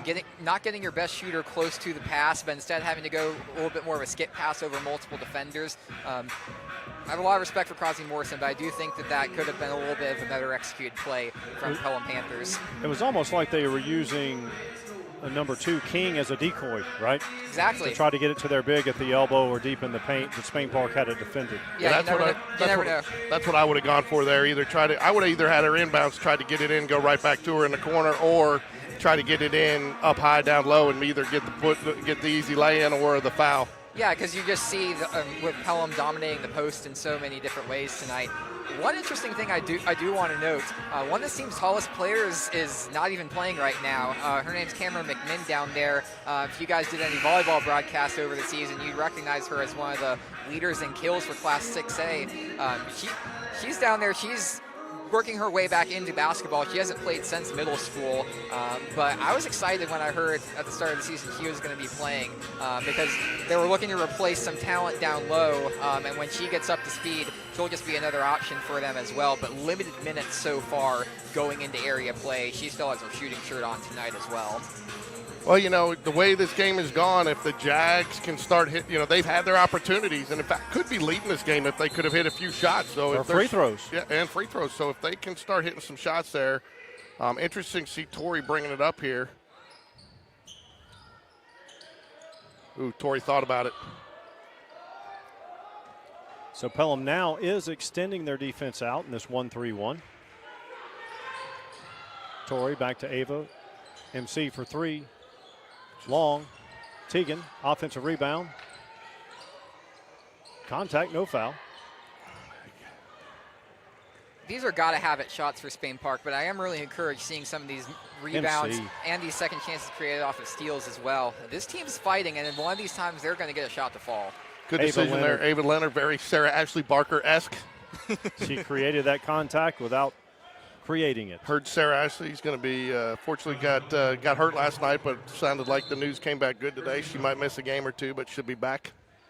That's definitely good with how crucial she's been to Alabama's success. Yeah.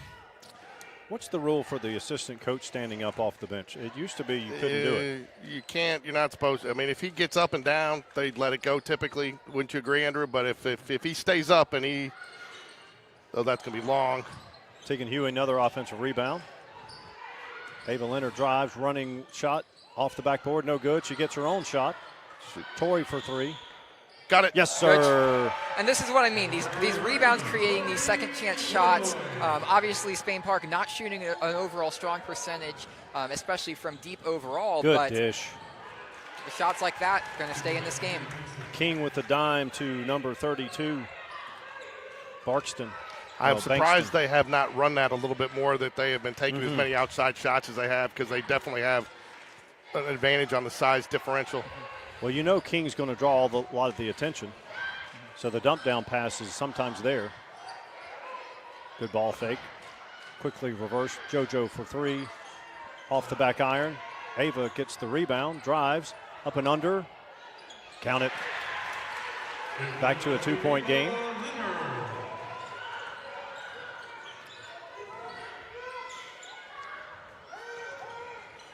Left-handed three-point shot on the way, no good. Put back is Somebody good. missed the box out there.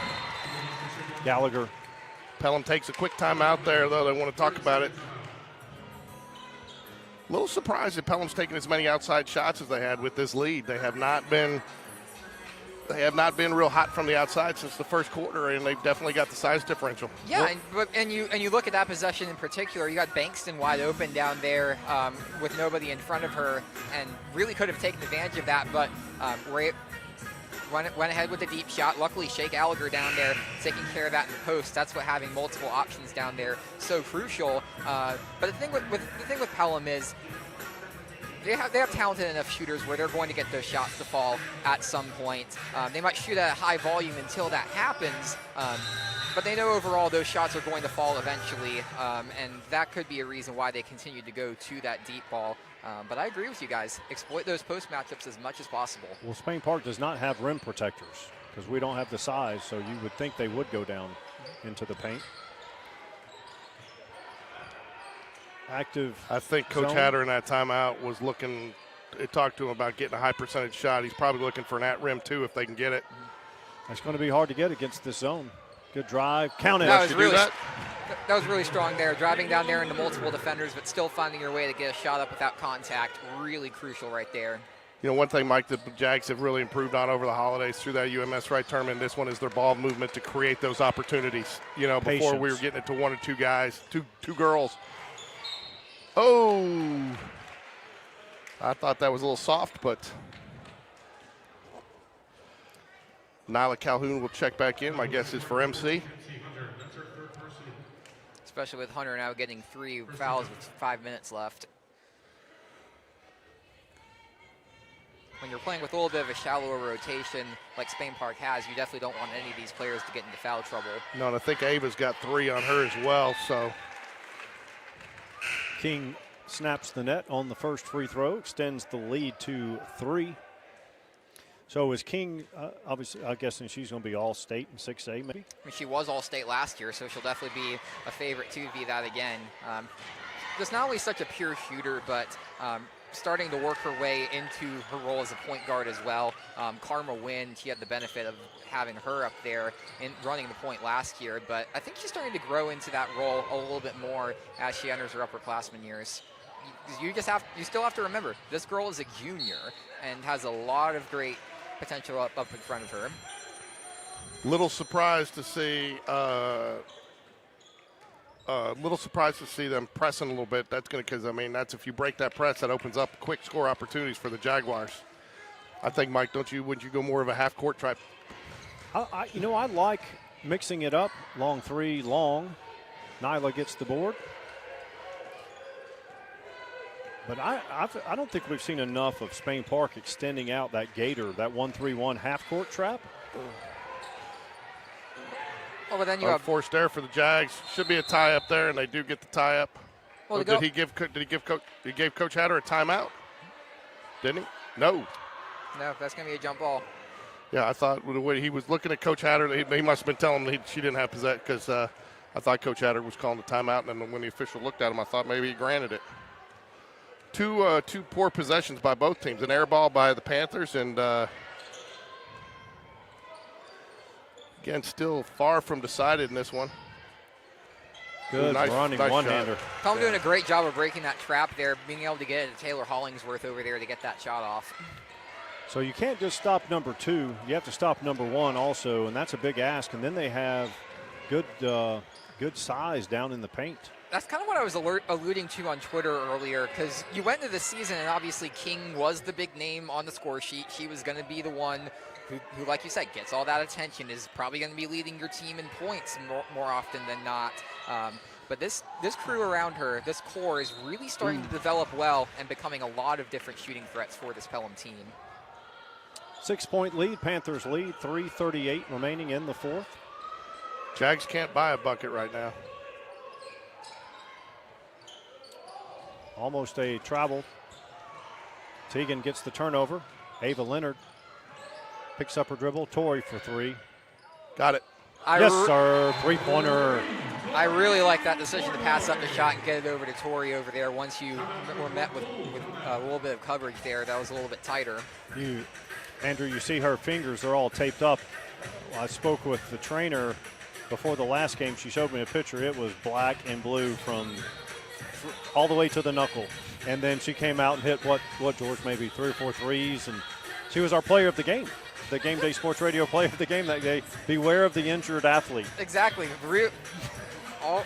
Definitely don't discount somebody just because they've got that, and obviously being able to fight through that.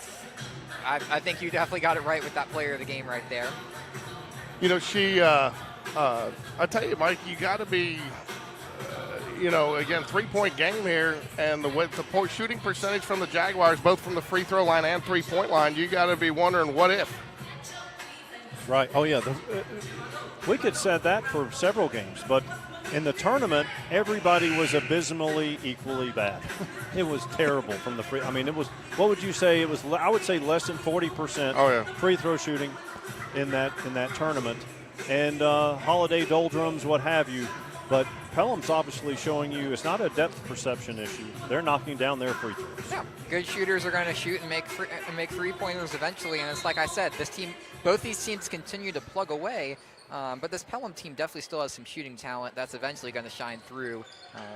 It's the phrase, a blind squirrel finds a nut every once in a while. That's going to be 4 on Ava. Sorry, I didn't mean to cut you off there, Andy. But if that squirrel's got sight, you're going to find it a little bit more often than not. Panthers lead by 3. 3:22 remains in the 4th quarter. King and Hollingsworth have led the way. Also, Bankston and Gallagher, big impacts for the Panthers inside. I look for Pelham to probably try to kill some clock here and really work for a specific shot like that. I don't mind the foul there for Tegan. Make her earn the 2 there rather than trying to get, give her the easy bucket. And Tegan had a foul to give there, though. Tegan's she's not afraid to mix it up. None of these girls are, but she'll probably play softball in college. She's that good of an athlete. But you can tell that she has that competitive fire. I always say she'll guard 1 through 5. And free throw no good.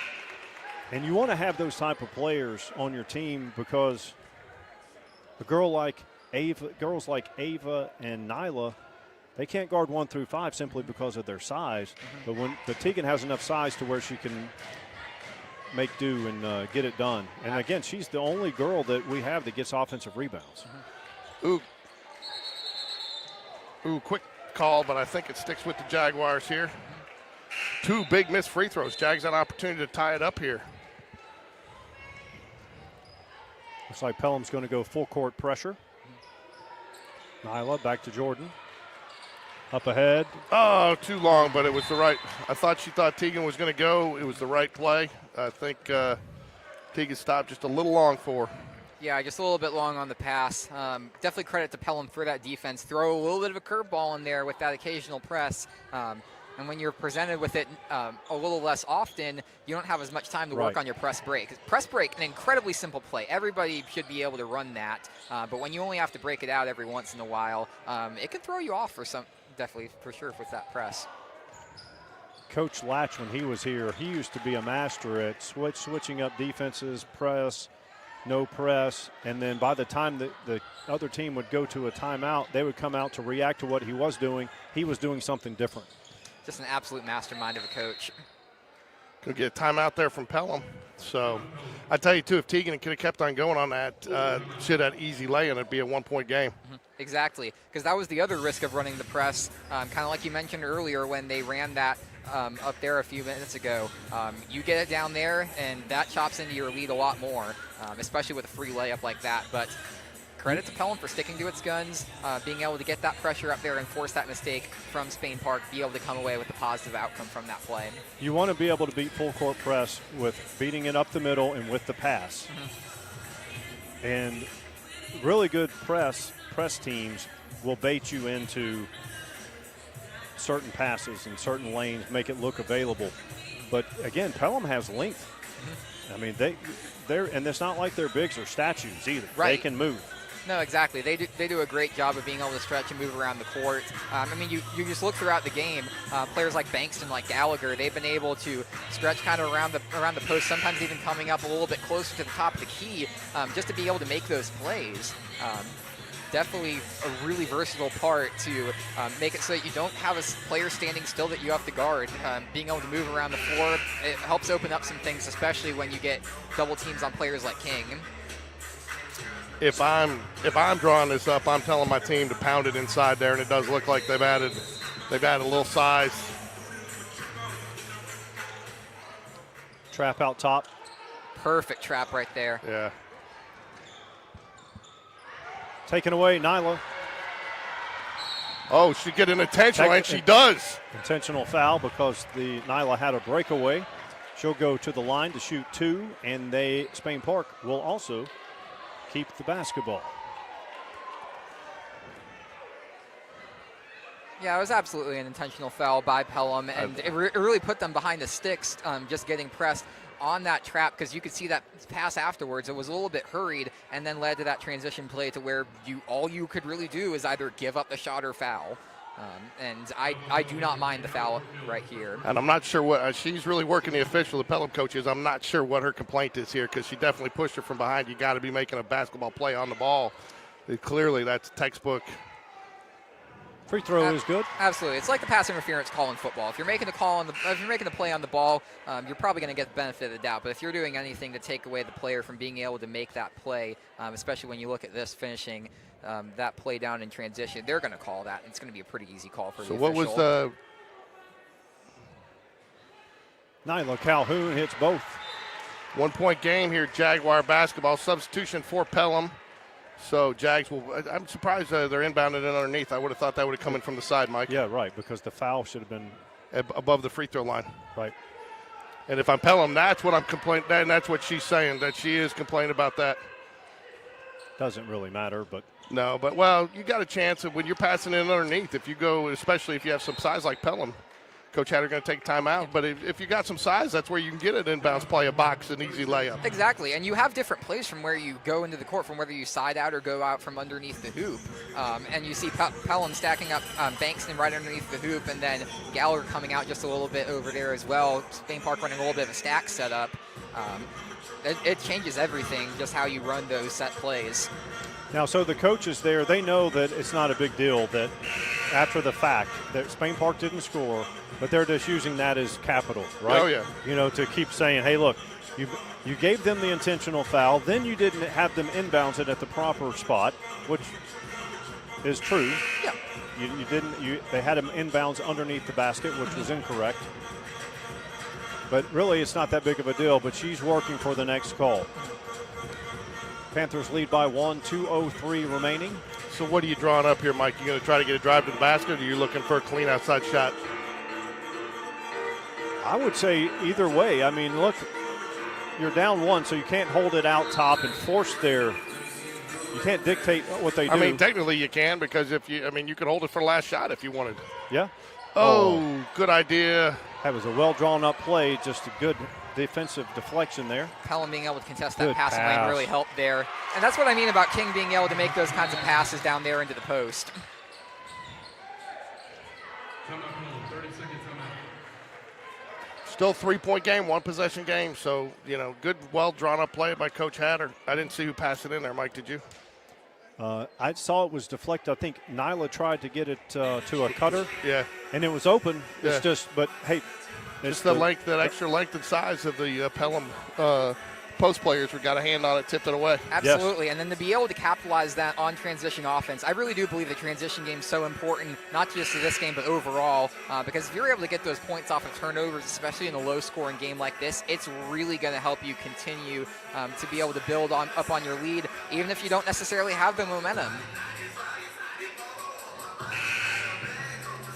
So, Andrew, anytime, I don't know, you guys have digital video. If you guys need to use our footage for any of the Shelby County stuff, you can use it. You don't have to. We don't. Some people we won't allow, but we will allow you to. I appreciate that, sir. Thank you. They got a little bit more professional. Now we do have broadcast quality equipment, but they're using professional photographers. No, I'm talking about our actual video. I know. Spain Park trying to get some movement right here, make something happen. Down 3, minute 25 remaining in the fourth. Quick motion out top. Teagan. Just thought about it. Yep. Number 2. So I don't mind. recovered. I don't mind them using some clock here. You want to try to get the easy basket if you can. Coach Hatter calling a different play now. Good defense by the Panthers. They're not allowing the shooters to get looks. And Pelham's zone really preventing anybody from really being able to get anything. Teagan Huey for 3. Tie ball game, 41 seconds remain in the fourth quarter. That's such a crucial shot. To be able to get that after such a long possession, now you have the momentum going in, and to be able to go here, frustrate Pelham with this trap as well. Spain Park's got to feel really good about itself right now. You want to get it out of King's hands if you're Spain Park, obviously. But the problem is she runs the offense, so it really is easier said than done to do that. Foul to give. I wouldn't have taken it that early. No. But I think she had no choice. I think she got beat to the sideline there, and I think it was a catch-up call. Right here, I say you go try to play denial and don't even let her get the ball, because she's going to try to hold it for one, and you do not want that to be. And she's taking it out of the backcourt, trying to make sure that once she gets there, she does not get that trap right immediately out of there while she's trying to dribble it out. I would trap right now. And she's coming up to help. Oh, That's a bailout. what? Huh? We'll have to watch the replay, but looks like Ava had her position. That's Ava's fifth. Free throws are important, boys. I mean, if you're Coach Hatter, you did everything you wanted to do. You kept them under 40. You know, you've played. You know, your defense kept you in this. You've trapped well. You know, you just haven't made your shots, and it's going to come down to free throws. Yeah. King eyes the shot, knocks it down, nothing but net. So if you're Pelham, do you press here if you get the second free throw, foul right away to try to keep them? Because they've got a foul to give. If it was a second and a half or less, you missed the free throw on purpose if Spain Park doesn't have a timeout. Free throw long. Rebound and hold. Jump ball. Pelham ball, that's going to do it. It's going to be the game. It's going to be a 1 point. If you're Coach Hatter's going to take timeout. I mean, the best you can hope for here is a 5-second call, right? Or if the girl doesn't pay attention and travels out of bounds on the inbounds because it's not after a made basket. Right. A lot of times if the official doesn't do the right thing and inform the player, hey, you have to stay here, you can't move. Pelham leads 36-35, outstanding ball game. 1.1. I mean, at bare remains. minimum, I think if you're Coach Hatter, you're taking away from this no moral victories. But you competed, Absolutely. But you got to increase your shooting percentage, and you got to make your free throws. I mean, that's been the difference in this game. Absolutely. You work on your shots, and this team really isn't that far from being able to compete here. I'll be interested to see how their games against Helena and the rematch against Pelham will also go. But like I said earlier, this team never too far out as long as you get those shots to hit, because that defense is doing enough to where it can frustrate you with those traps and those interesting coverage schemes that they've got drawn up. You know, Mike, you can also get a foul here. You know, you got to be careful on how you do it, right? But send them to the line. Brock Bradley missed the trivia question.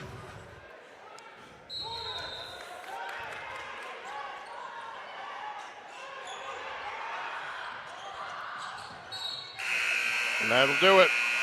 No, they're going to. They fouled before the end of regulation, so they'll give her the shots, but.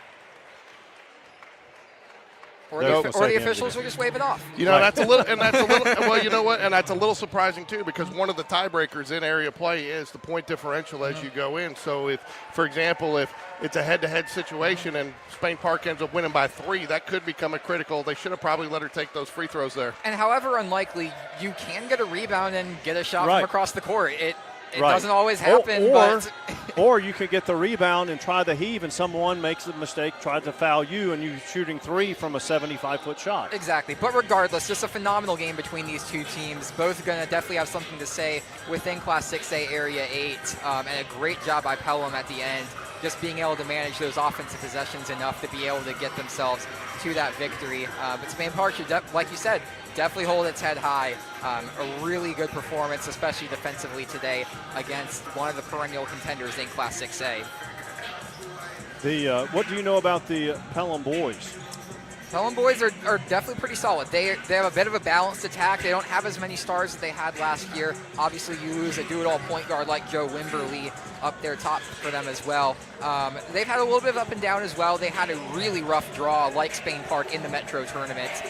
So definitely going to be looking for a bounce-back result here. But this is going to be a team that likes to spread out the ball on offense, really values its depth. They utilize most of their bench with that. But I do definitely believe that once those pieces start coming together, they'll start having more to say within the area, but still a lot of younger talent that needs to be worked into this system. Former Pelham Panther Alec Reese signed with the Thunder earlier this year. Big shot Reese.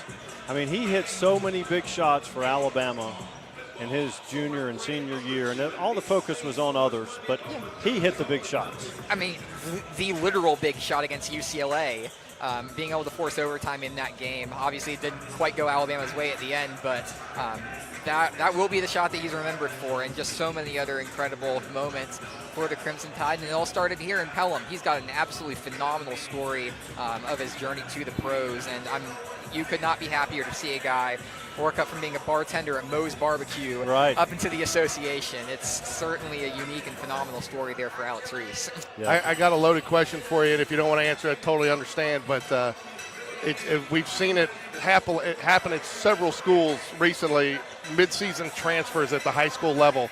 You know, people moving to an apartment or whatever. Is transfer something that AHSAA needs to look at and maybe revamp their policy on that?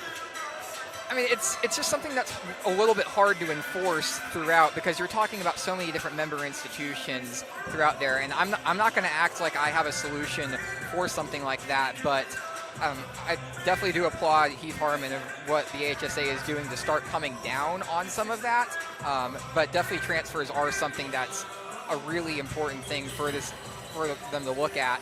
Personally, the one thing that I will say is that growing up in North Carolina, mid-season transfers were not a thing. We actually had somebody transfer to our basketball team mid-season, previously left the school, then came back. He was not eligible to play for the rest of the season. I'd be interested to see if a rule like that ends up coming in to potentially mitigate those types of things. But there's still definitely a lot of things to be worked out with this transfer policy. You can't legislate morality.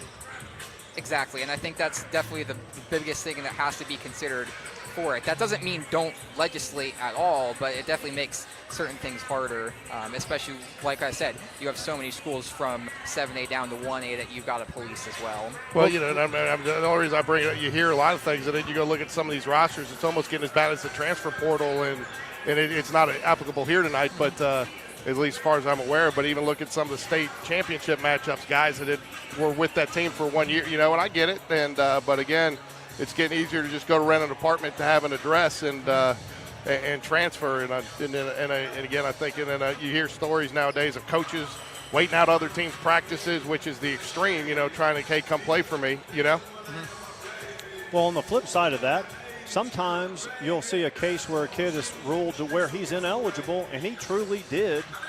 Say his parents got divorced, and he moved, and he chose to live with a parent or the court decided that where that kid's going to live. And then, especially if there's a private school involved, then you have, because I went to John Carroll, you know, back in, as Jack would call it, in the BC era. And if you weren't Catholic, you had to sit out. And of course, the private schools already play up one or two classifications. Right. Yeah, and that's something like it's a case-by-case thing too, because you look at what happened with Pell City last year. Obviously, with football under Rush Probst, that's always going to be a firestorm. But you have a player who basically would have only been ruled eligible had he been awarded the state, essentially. Some disputes going over there with him living with some other relatives. I'd have to brush up on the story. I'm not entirely familiar with some of the details, but it was going to be a situation to where the kid was essentially going to be put at a little bit more of a disadvantage in life if he was going to be in a spot to be, in the eyes of the state, ruled eligible, even though he had done what he needed to do in order to move to Pell City. Well, you know, and I know, you know, a lot of school systems have the rule, if your parent teaches, you can attend school in that system, you know, and I know Katie Flannery had to sit out a year because her dad lived in Trussville, but he was teaching here, so she was eligible to play here, but because they didn't live here, she had to sit out that year, whereas somebody goes and rents an apartment. So it's something we talk about, and we've talked about through, you know, it's happened here, it's happened at other schools, but again, you see it more and more, and I think what it concerns me about it, and that's one of the reasons I bring it up, is, I mean, there's no integrity in the transfer portal in college now, and as these high school players start seeing it and they're on the cusp, I think it's going to become easier and easier for high school players to want to transfer. Is Probst still in the high school game now? No, he got run out of there. Okay, good.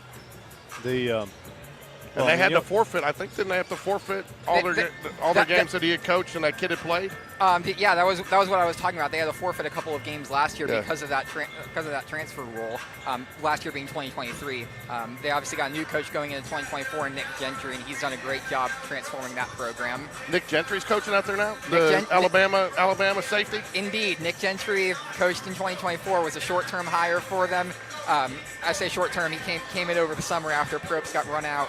of there, but did an absolutely phenomenal job on a short notice. Something similar to Chip English, what he had to do over at the Orange and Black School. I'm not sure if I can even say you their can name say on this broadcast. you can talk about our sister school on here. It's Hoover. It's Hoover. So, you brought that up, and I was going to ask you that earlier. It may have come out, and I just missed it. But all indications I'm hearing that Chip English earned himself the permanent to remove the interim tag. Have you heard the same, or is something officially come out? They officially gave him the permanent job. Okay. Absolutely well deserved for that man. Did an absolutely phenomenal job of stabilizing that program and getting them back up to close to where they want to be in contention for that state championship. If you're just joining us, we are about 7 minutes until tip-off. Boys, Pelham versus Spain Park. We have Andrew Simonson from the Shelby County Reporter. He did the broadcast with us for the girls. The girls lost a tough one, 36-35? 36, 1 point game. Yes. Yep, a foul in the final 5 seconds decided that. Spain Park had a good effort there. Talking about approach, when the simplest way to look at it is when you have conflict with everyone in the world, it's not everyone in the world. Mm-hmm. It's you. Yeah. And so when you keep going to these type of hires, you keep putting your hand in the fire and wonder why you come out with burnt fingers. And that's why I wonder why some of these, like you look at the NFL and they just kind of recycle some of the same coaches, sure. And then you end up in the exact same situations. Sometimes in order to end up with a different result, you got to go to a different type of coach.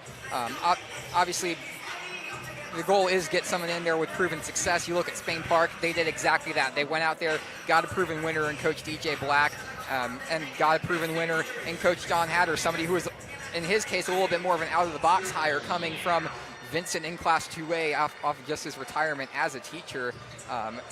Both phenomenal hires that have these teams going in great directions, in my opinion. So have you had a chance to talk to Coach Black at length?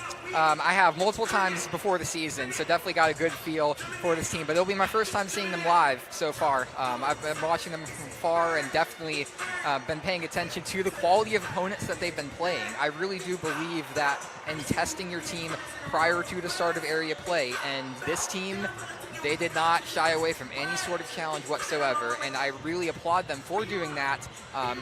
Even though it did result in a lengthy losing streak, it did result in a little bit of negative momentum, but you now get to a point where you're facing a team like Pelham, but you face so many other better teams in non-area play. That's no slight on Pelham. That's just saying that you faced multiple top 10 teams within both Class 7A and Class 6A, and that win against Vestavia Hills to close out the Metro tournament, so crucial going into this one. Obviously, you go in there, you beat Vestavia early in the season, and now you come in and you validate it. Exactly, and you validate that win here in Homewood at the Metro tournament.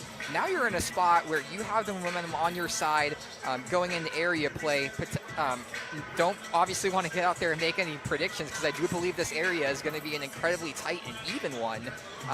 But you have to like Spain Park, despite its losing record, to be able to be one of the threats here within this area, simply because they're battle tested, they've got the talent, and they've been growing over the course of the season to a point where they've had the tests, and they've now played under Coach Black's system for a few more months and been able to test themselves against some of the elite competition within the state.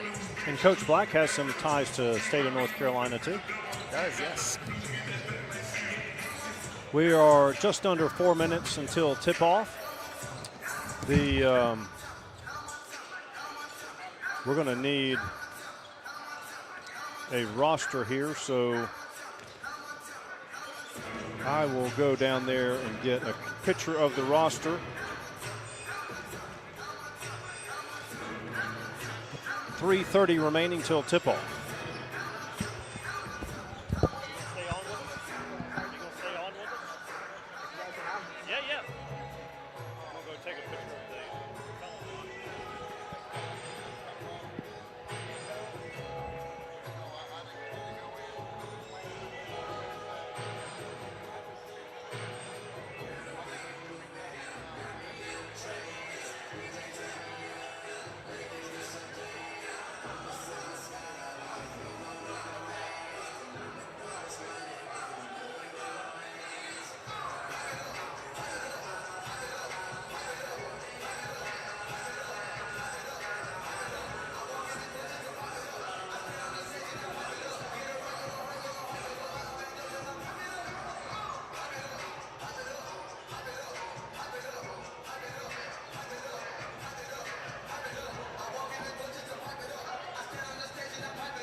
just my phone number is I message you. Yes. So I don't see those alerts on Twitter that much. So you can just text me and say, hey, I'm gonna be at the game, and we'll have you on. Sounds good.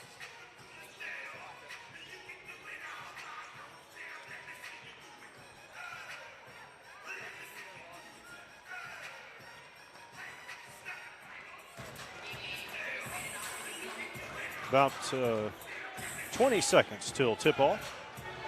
So it was nice to have Andrew join us. I think he's got to go do his real job now, right? Right, he has to go do some reporting, but it was very good to get his insight on. He had no rosters in front of him. He just knew that he knew all the athletes, and a good bit about each of them.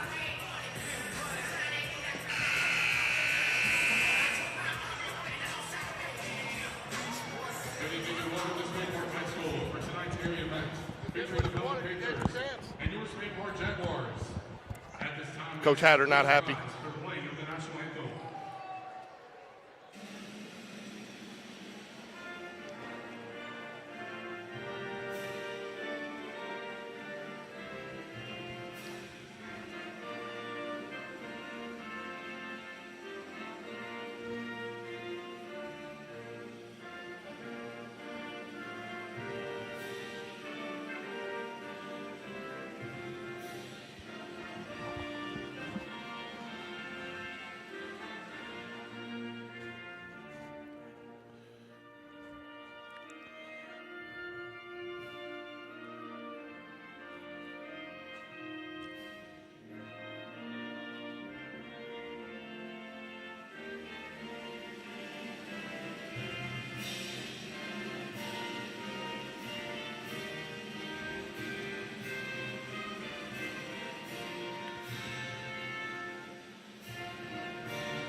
At this time, I ask you please direct your attention to center court for a special presentation.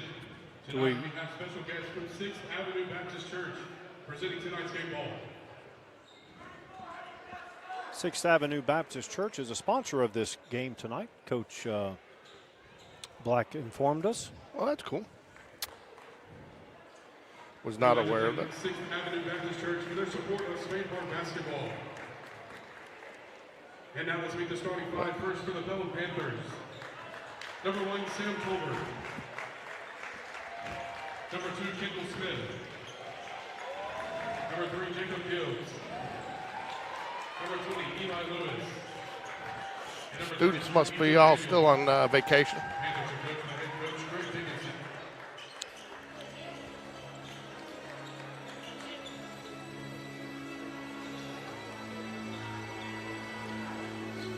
And now, Jag fans, on your feet and make some noise. It's time to meet the starting five for your Spain Park Jaguars.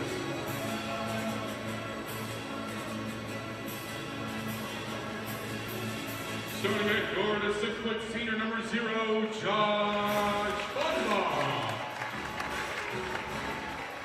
Starting at guard is 6'1" junior number 2, Harrison Stewart. Starting at guard is 6'5" senior number 11, Garrett Gomez. Starting at guard is 6'7" sophomore number 12, Tommy Morrison. And starting at guard is 6'3" junior number 30, Quinn Davis. Then coach new Spain Park Jaguars, Coach DJ Black. Time for tip-off. Pelham Panthers at Spain Park. First area game of the year.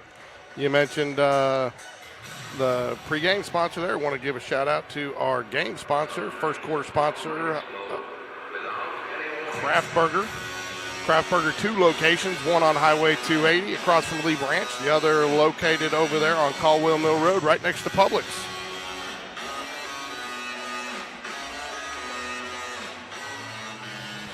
Mike, at first glance, I think that Pelham definitely has a size advantage, and I think I'd look for them to probably be pounded inside with 3 bigs out there to start the game.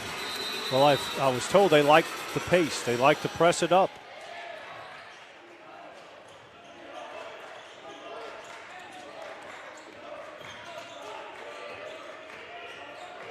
Quinn Davis out top. Garrett Gorman drives baseline. Stays with the Jaguars.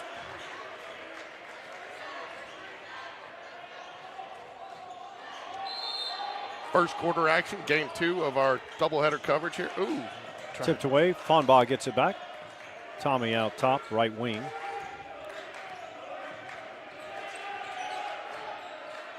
Couple of some new shoes on a couple of players. Maybe some Christmas presents. Yeah, purple shoes for Garrett. Nice dish. Tommy. Oh, you got to finish that. Good patience there to wait for the defender to kind of jump past him and lay it in, but just missed the layup. Got to have those tonight, Mike. Got to have those any night.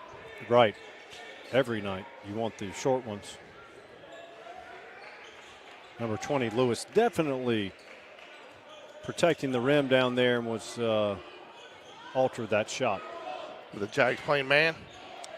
No, looks like they're, looks like they're 3-2. But matching up and out of it.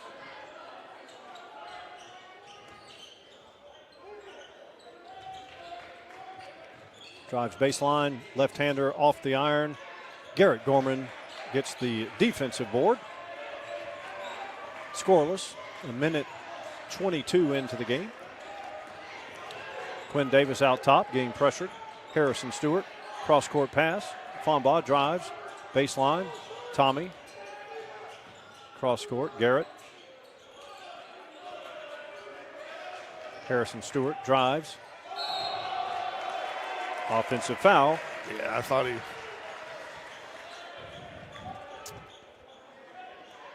Foul on spray point for 2, Harrison Stewart. That's his first personal. First team foul.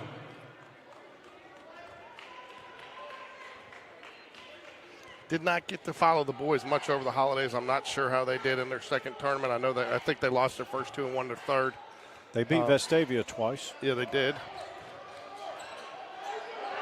Good nice move. Yep, nice move inside. That's number 20, Eli Lewis for the Panthers. Pelham takes a 2-0 lead. Foul on Sam Tolbert. Good officiating crew here tonight with we got our friend Nick Madsen across the way. So apparently Vestavia girls played earlier today at 1 o'clock, opened his door for us to be able to call tonight's area matchup. Drive. Left-handed shot does not fall. Good to see him back too. The last time I saw him, I think he was still on his scooter. Oh yeah. 3-pointer on the way. Nope. Quinn Davis, nice box out.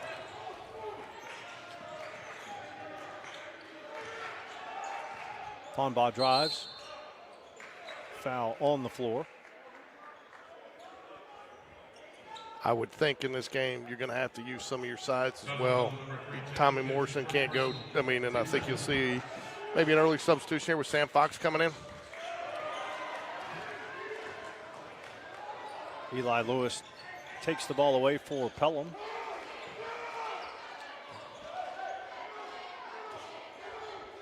Did you say you see someone at the scores table? No, I didn't. I said he had just stood up. I thought he was heading in, and he sat back down. So I don't know if he was heading in, but I think you're going to see a pretty solid rotation of subs tonight, especially if they start going down low. Tommy is the only player the Jags have over 6'5". Garrett 6'5". Yeah. But you get a little bit of size down there with big number 22, Erickson, right? Yep. So you get, and he can. He's put probably a body 6'5" or better, yeah, right? So, yeah, Sam Fox coming in now, just kind of like I expected, and Riley Kent.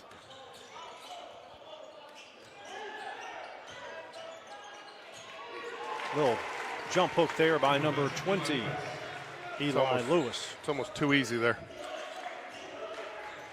It's got nice touch in front of the rim. Looked like Wayman Tisdale, the little jump hook. Cross-court pass. Hey, Pelham's recovering nicely on this half-court defense. They do. Zone. They close nicely.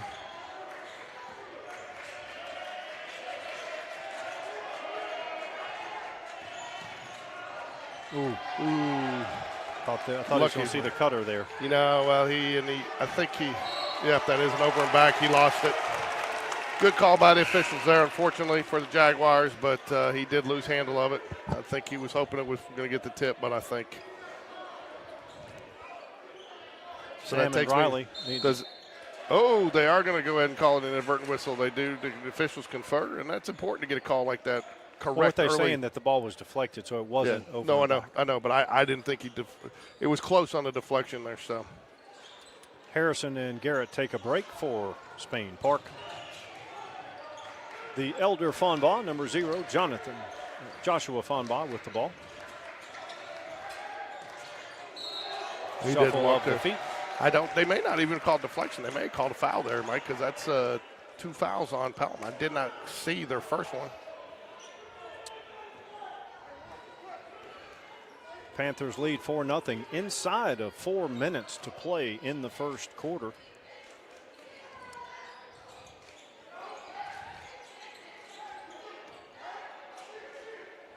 Dish it down low. They have the advantage down there. Jump hook, this time no good. Quinn Davis. You know, the difference between that one and the first one is they got a little contact with them. They use their body, and that's just enough to deflect it, or, to offset them enough just to disrupt the shot. And bodied him up and pushed him out just a foot or so. Yeah. The first one, there was no contact. It was just a nice, easy lay-in, so. I'm impressed with Pelham's defense. I was told they want to go high pace, and That is a foul right there. Good call. I believe that's number 2 on Tolbert. Number 1, Sam Tolbert, his second personal. 13 foul. And Pelham going to go quickly to the bench to substitute for him.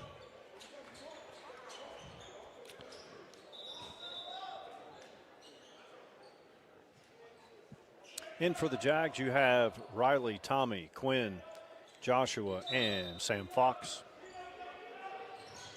They get it into Riley. To Tommy, back to Riley. Taken away.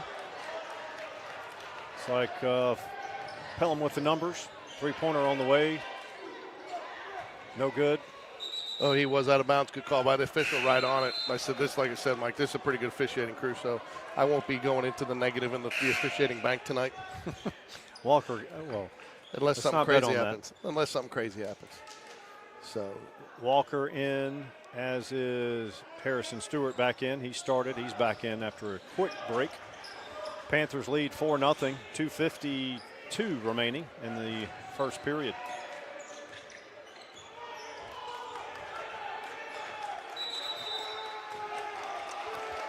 Coach Black almost all the way out to half court. He is not happy about something. He's automatically going to call timeout and bring in substitutions. He's going to bring Fonbaugh back in, and I didn't see who the other one was, but did not like something that was developing there. He was almost, you see him like he was on the floor almost to half court. I believe that's a case where he had just sent players in and given direct instructions. And hey, so Mike, we inked an NIL deal here loosely. My black Game Day Sports Radio jacket was a little tight, so I gave it to Brock Bradley, who's going to wear and sport our Game Day Sports Radio gear for us. So I hope you don't mind. I should have checked with you first, but the blue one fits me great. The black one's just a little tight, so I gave it to him. Now I'll be losing some weight, but I figure we'll get some good advertising. Does it have? Is it the one that has Spain Park on it too? And Game Day Sports Radio, okay. yeah. So I figured that was a well-used Game Day Sports Radio merch. Wouldn't you agree? All kinds of contact down there. Harrison Stewart recovers, gets the block, but hoop in the harm, number 34. Robinson gets the putback. He'll toe the line for the three-point play. Erickson's going to check in. Morrison, that foul was on Morrison, wasn't it? Yes. Yeah, so again, you're going to have to keep him out of foul trouble. Fonbaugh's going to check back in for brother Fonbaugh. I didn't see who he brought out. Did he? He may not have ended up bringing out. It looked like he called. He took Walker out. Oh, he did? Okay. Walker Coxhead and Riley out. Both of them short. Josh Tell you, gets man. the rebound. Oh, jeez. Unforced error, can't have those. So Coach Black going to send him back in. Who's he coming in for? He comes in for Fonby. See, I don't know, but, that's a tough one, man. I don't think he was taking out Joshua for the turnover there necessarily, just to get Riley, okay, this is what I want, do it. Right.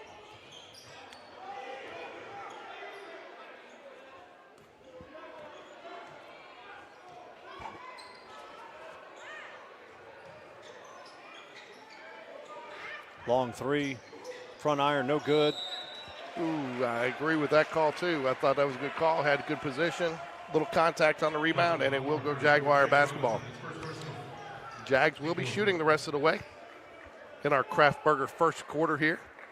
Nice position, Big Zach, our defensive end down there, getting a box out. Approaching 2 minutes to go in the first quarter. Pelham's defense solid. Lots of contact there. Officials letting them play tonight, Mike. Riley Kent recovers and rejects it. So, Mike, I wouldn't say that. I'm not going to say there was a foul there, but they are. I like to see them letting them play. They are letting them use their bodies tonight and make some contact, and that's what basketball is all about.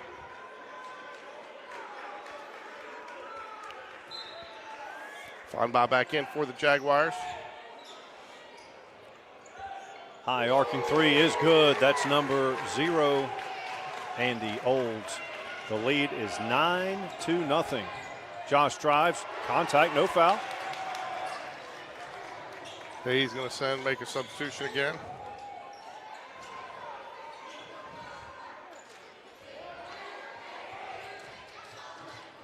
Jags looks like they're playing in a 2-3, matching up out top.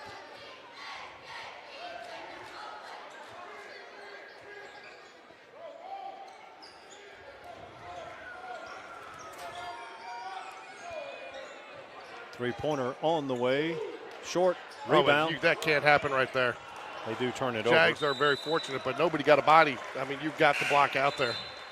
Is this McQueenie? I don't have our roster up. But normally I believe it is. I'm not sure how. Oh, yeah, you can only play so many games, so you can play 2 in a night. So he's already played. But, again, I think, Coach Black upset with that. They're not happy with the turnover. He's going to keep making substitutions until he gets the guys running it exactly how he wants it. Don't fall down over there, Mike. Why not? Everyone does it. Sam Fox will bring it up here for the Jaguars.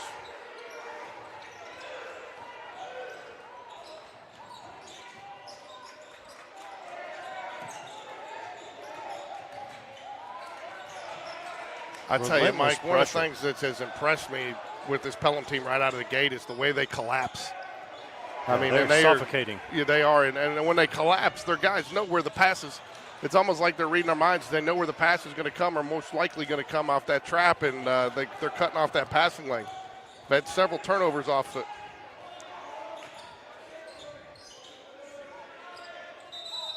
Good position down there. Erickson will go to the line to shoot 2 here. That is the 15th foul with 26.6 seconds left here. Give Jaguars a chance to get on the board here.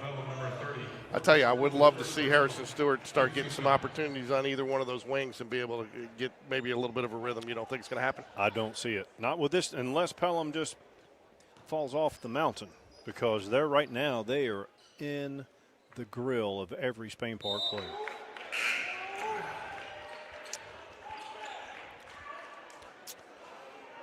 Quinn Davis, Josh Fonbaugh back in. Panthers lead 9-0. 26 seconds remain in the first quarter. Zach for the second free throw, no good. Again, Pelham knowing exactly where they're going to have their outlet. Well coached, get it up there, and they got a chance to extend the lead here. They are going to play for one shot here, which I think is a Mike Lorino strategy. I would agree with this move. Oh, stepped good on call the there. baseline. Good call there by the officials. Tommy Morrison, why do you bring Tommy in here on that to, 3 seconds left, potentially pick up a foul here? Yeah.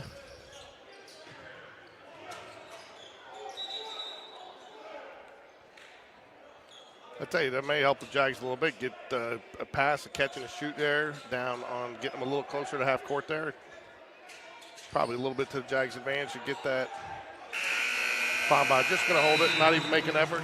So Jags scoreless in this first quarter. Hey, Mike, real quick, want to get back for those just joining us. Girls drop a heartbreaker, 36-35.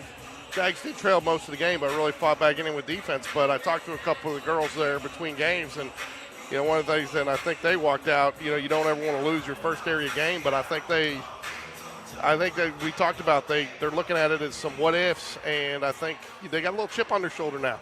Yeah, and remember, to all the viewers, you can always watch the replay. Either go to the basketball channel or go to the live tab, and and then watch the replay there. So that was a good game to watch, and free throws cost the girls, and then there's everyone's going to point to the recency bias, right? The last play, the foul, but the Jags could have been in much better position if they would have hit their free throws. And I mean, another just really horrendous percentage. I think they made one or two, 3 free throws tonight. Yeah, and so Pelham going to get the ball, but I think if the girls, and if Andrew's right that Pelham team's a little cut above Helena, you got to like the Jags' chances going in if they will play and take that mentality of if you take the mentality we should have won that game and you're confident, and they have not done well in area play, and maybe if you're Coach Hatter, that's the most you can take away from that game because you got a loss and no moral victory. But if you can take confidence away and use that down the stretch, then it was worth it, right? Yep. Kendall Smith drains the trifecta. 12-0. Panthers lead. Quinn Davis being pressured. This pressure you're seeing right here has been from the tip-off. Get him, Quinn Davis for the shuffle. Last thing I'll touch on with the girls is, I'm confident, not that I've sit there and say you're going to win, but I think you feel like you can play with that team and that you should feel confident going into their house in 2 weeks. One thing that I don't think you and I have talked about very much, but we haven't discussed it with the coaches, but this just came to mind. It looks to me like Pelham is playing with a chip on their shoulder, and almost, I don't know why this came to mind, but the 7A school dropping down, and they're playing with the chip on their shoulder. They are. And there's always been, and I don't know where that stems from, but there's always been a little bit, and it goes back, you saw it 2 years ago in football while Spain Park was still 7A, and they finished the season. It got very chippy. There has been, in baseball, you've seen it with these two teams, there has been a whatever rivalry for whatever reason between these two teams, even when they were 6 and 7A. Put Spain Park on the board. Tommy 4-3. So I think it was already a kind of a predetermined rivalry coming in when the transition was made from 7A to 6A. Well, for all the people that live in River Chase that are zoned for Spain Park, Pelham's much closer than Spain Park. Yeah. So I would gather that Helena probably is too. And you got to give Pelham credit. They have done a very nice job the last couple of years. How do you let that guy get that rebound? Tommy has it. Fonbaugh, left wing. Back out to Tommy. Three-pointer on the way long. Looks like Garrett was being held slightly, but it'll stay here. 5:50 remains. Pelham 12, Spain Park 3. Pelham's done a nice job over the last several years. For a while they were getting beat up, but athletically they have done a nice job building several of their programs, in both boys and girls sports.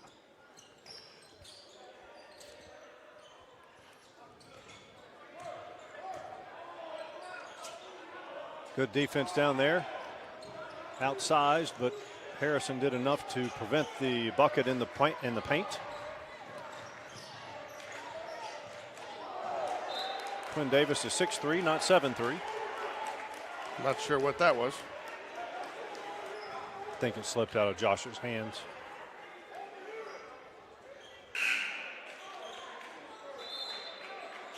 (12-3) here. Jags trail by 9. 5:31 left here in second quarter action. No fouls for either team.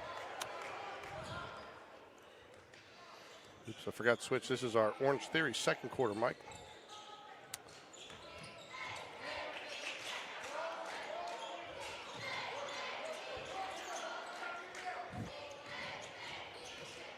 Quinn Davis guarding number 1, Tolbert.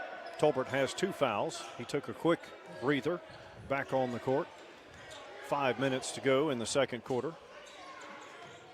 Pelham very patient in this half-court set.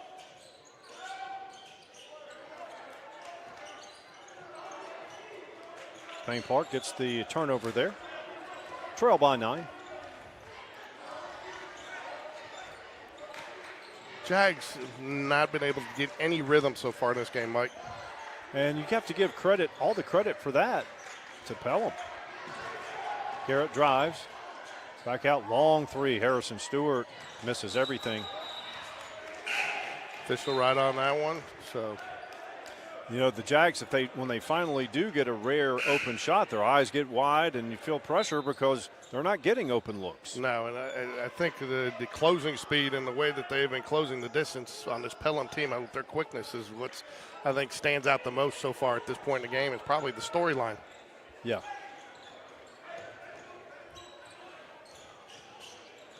I'm not sure the Jags have had a clean look other than the Tommy Morrison missed layup and then the Tommy Morrison three. Harrison's look was, but it was NBA range. It was. And so. And again, that's a tough shot to make, halfway through the second quarter when you haven't even had a look yet. Right. I mean, you're basically coming off shooting that cold after, 12 minutes almost.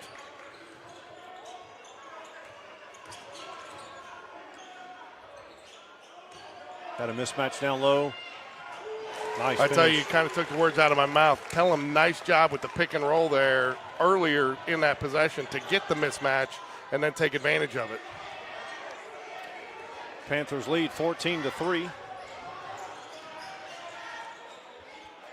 3:37 remains. Nice drive dish. He drops a dime. Doesn't go, but he'll send to the line for two. Again, though, nice, unselfish basketball because he could have tried to lay that in, Mike. And, he had the shot. He had the shot, and a good chance for the end one there. Did not fall and get the two free throws. Harrison Stewart, though, to check right back in.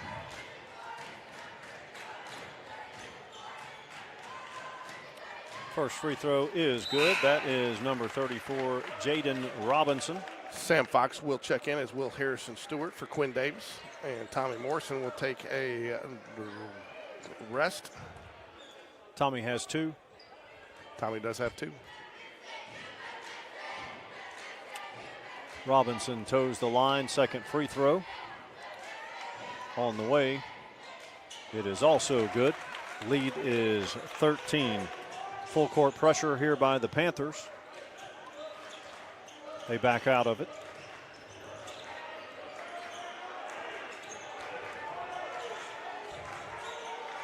Good find down there. And does not get it to go, but we'll go to the line to shoot two. Foul number 20, Eli Lewis, his first personal. First team foul.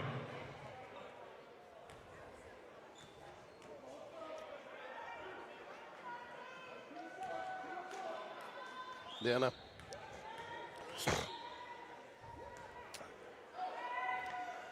Garrett free throw is good.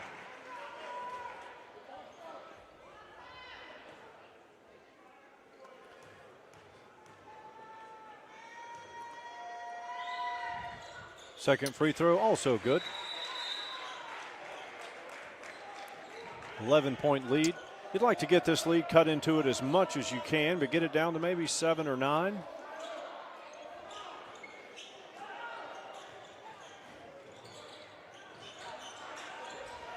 I do like to see the Jags putting a little pressure on them here, trying to maybe create a turnover to try to get back in this.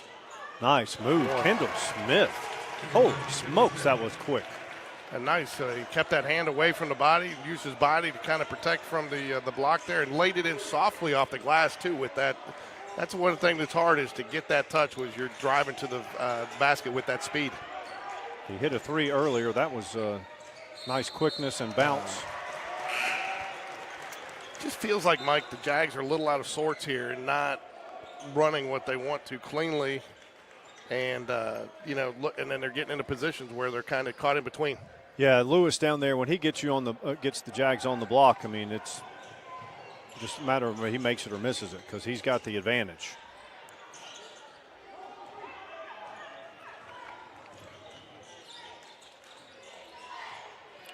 Number 4, Scarborough with the ball for Pelham.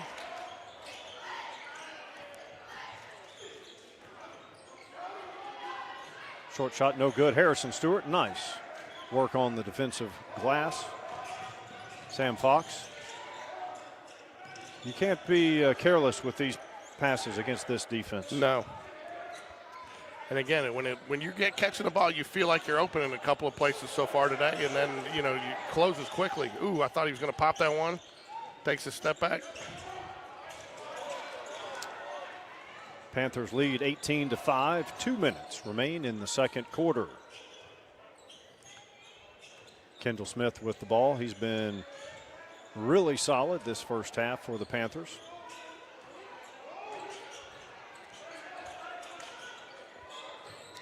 Nice takeaway, Garrett Gorman.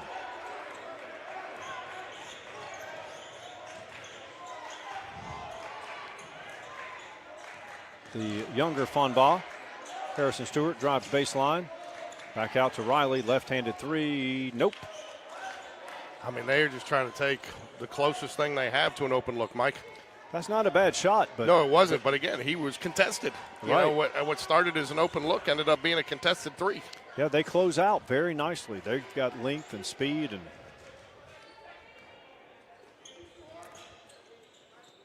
the score could actually be worse. Another nice drive and rolls around and out. Sam Fox.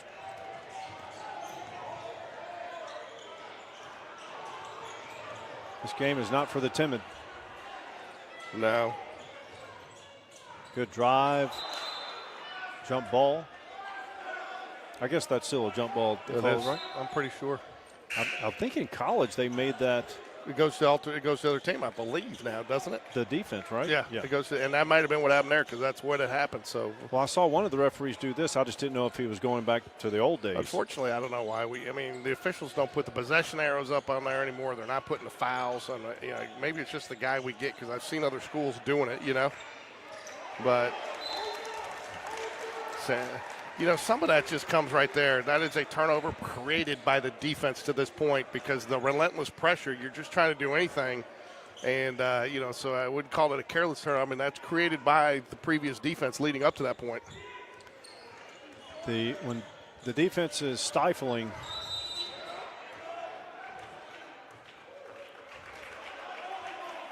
we have an offensive call here. Illegal screen. I tell you, too, though, they're definitely letting them play. It's been physical, Mike, and there's only been 3 fouls in this second quarter.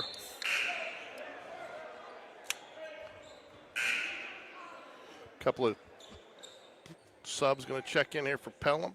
Some defensive substitutions, probably trying to keep anybody from picking up a cheap foul here with a 13-point lead here with 23 seconds left. Childress and Daniel in for the Panthers.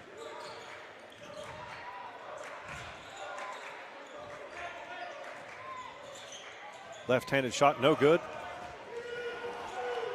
Would you have liked to see him take a little more time off that clock, Mike? At this point is the Fonbaugh. Oh, that was a walk. Officials missed that one, Mike. He took a step there without moving it, but Well, I didn't know if he lost control of the ball, but it did look like a travel. But yeah, but No, and again, good kudos to this Pelham player there for sitting there waiting to draw the contact, then try to put it up to get the end one. He doesn't get it, but he has a chance with 0.5 seconds left to shoot 2 free throws. in and out, no good.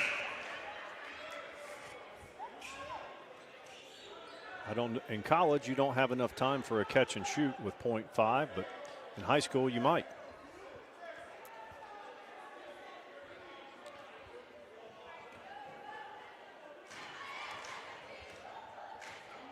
Second free throw is on the way. Short. Misses them both. Jags fortunate. That's the end of the first half. First score, Pelham 18. Stay for 5. We'll take a break here real quick, and we will be back. But while you have an opportunity there to, in your normal daily lifestyle, support the Spain Park Jaguars, the MAPCO will believe over on 280 will donate 10 cents for every gallon filled up at pump number 20. It will go to Spain Park basketball. So if you're out off of 280 and you got to fill up your car, stop by the MAPCO.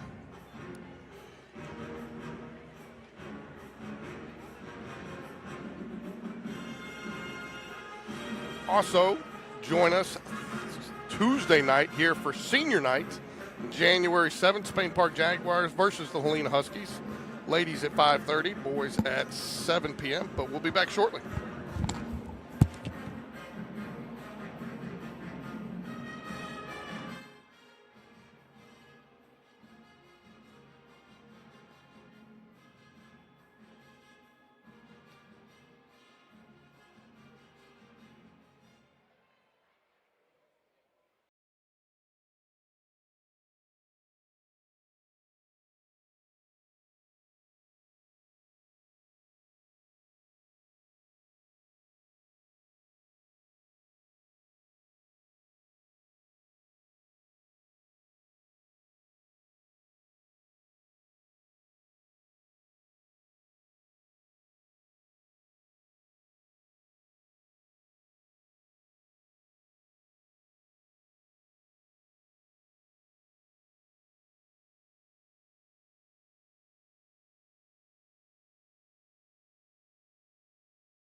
Second half underway.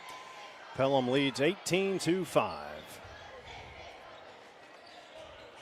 And Bryce Campbell, I see your comment. That the first comment we saw is the one where you said that. So we don't see you anywhere else in the chat. Who are we talking about? So the Bradley brothers got the trivia question, but Bryce Campbell says he said that, but I don't see him anywhere except. Let me look and see. Hold on. Let me get this gas promo off so we can actually watch the game. Quinn Davis saves it. Tough sledding for the Jags offensively. Well, Bryce Campbell, come up and get your certificate anyways, right, Mike? We'd have to buy another one. Well, that's fine. But do you see him? All I see is before him was Jackson and Brock. Yeah, I don't see him. So Come on, Bryce. You got to know. You're a TikToker. You're an Instagrammer. You're a Insta. That you don't even call it Instagram anymore, don't you? You know how to do stories and.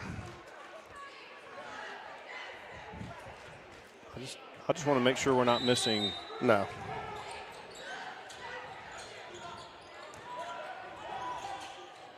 Turnaround shot, no good. Again, not a bad look there for the Jags, Mike, but so contested on every shot. Josh gets the steal. So, Mike, what did you tell? Double dribble, and they didn't call it. What did you tell your team in the locker room if you're Coach Black? Right. I don't know. I'm thinking Coach Black was very upset with some aspects. And a lot of it, he's going to understand that, Pelham's creating these issues. I mean, well, here's the deal, too. Nice move. And the flush. Maybe that dunk will get Jags going.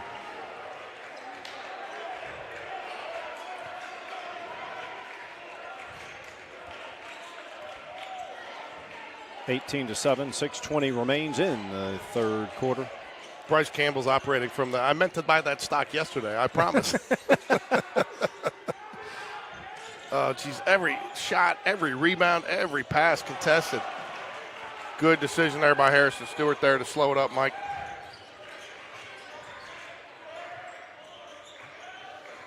Josh Fomba drives, taken away. Quinn Davis, get to that spot, young man, that a boy. 18-7, Panthers lead. Garrett Gorman. Jags come out with a little bit more fight in this half, Mike. I think they've upped their level of physicality just a notch.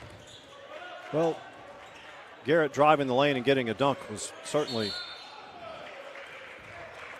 a nice spark. Yeah. It's not like it was a breakaway either. It was in traffic. It was, and a good chance, too, to draw the foul there on that dunk and possibly get the N1. Doesn't get the call, and I don't think there was a call there to be made, but there's the percentages are there when you're driving into traffic like that. Yep, and this is why the weight room's important for every sport, but, yeah. I mean. Oh, good decision there. Just the pass a little low, but it's going to stay with the Jaguars. Good thought there. Just thick pass. The wraparound just didn't bounce up high enough, and Jags fortunate, though, to retain possession there.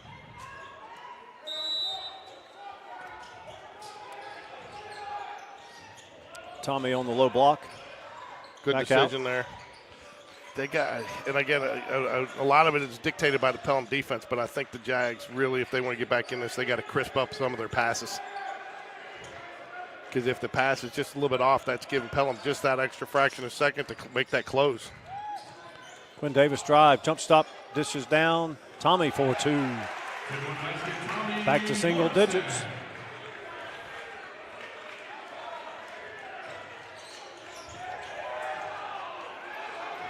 Fight for the ball. Ooh, could have been a travel there. Coach Black wanted it, didn't get the call.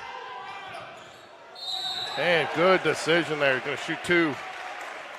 Talked to Coach Hatter a little bit, when he said free throws killed him, just again like we talked about. But I said, you got to walk away feeling like, that's first real competitive game you've had in the area, and you've got to be looking at this as missed opportunities. And And I think, if I'm a coach, what I'm looking for, does my team come in to practice on Sunday or Monday with a chip on my shoulder and say, we should have won that one. We let one get away. Well, they know they belong, right? Because that's one of the top 2 teams in the area, so they just play toe-to-toe with Pelham. And, again, if they hit their free throws, maybe it's a different story.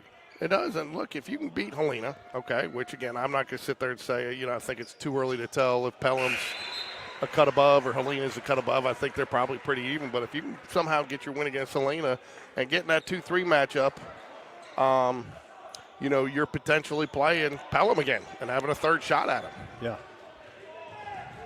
And that ends up being, if you get in that 2-3 matchup, it's really a neutral site game. You're playing at another school. You're not at home. But, dude, he throws so well with the one hand. Yeah, that was actually number 3. Oh, was it? Okay. And he can drive it as well. Look for Riley Kent to be a little bit more of an impact this half, Mike. I just feel like he's. That was Gibbs on the drive for Pelham. Tommy for 3, short. Not sure that's the shot you wanted there. Ooh. Oh, that's going to be a goaltending. Yeah, you should have left it alone. Yeah, I think it falls back in. Good call by the officials there, though. I thought it was going out. I was going to miss. Oh, did you? Yeah. I thought it was hanging on the rim, going to fall in there. Josh Fonbot to check back in for Harrison Stewart.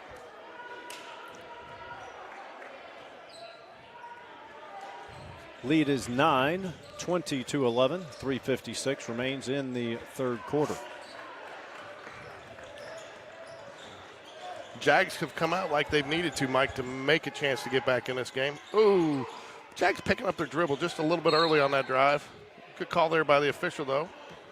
I don't know about that. I mean, they've been mauling each other on each end, and that was. Yeah, it was a little. Well, that's 4 fouls now. 4 fouls on the Panthers. And, again, if you're a Jaguar, that's what you want. You want to be able to go to the line and maybe shoot 2 with no time running off the clock, especially trailing by 9 here. Let's see if they do get in the bonus with the Garrett Gorman high arcing shot. Count it. And just like that, the Jag trail by only 6. They've almost doubled their entire first half. Quinn Davis set to output. check back in for the Jaguars here.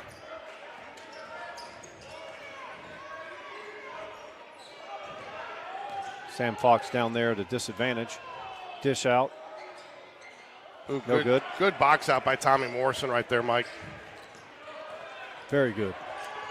6-point deficit for the Jags. Riley Kent, Tommy. Ooh, Almost a turnover. I didn't see him stand there. I was blocked by the official. I thought it was going to the bench. Riley Left-hander. Down and out. Good looking 3, though. Probably one of the cleaner looks we've had all game. Haven't had many.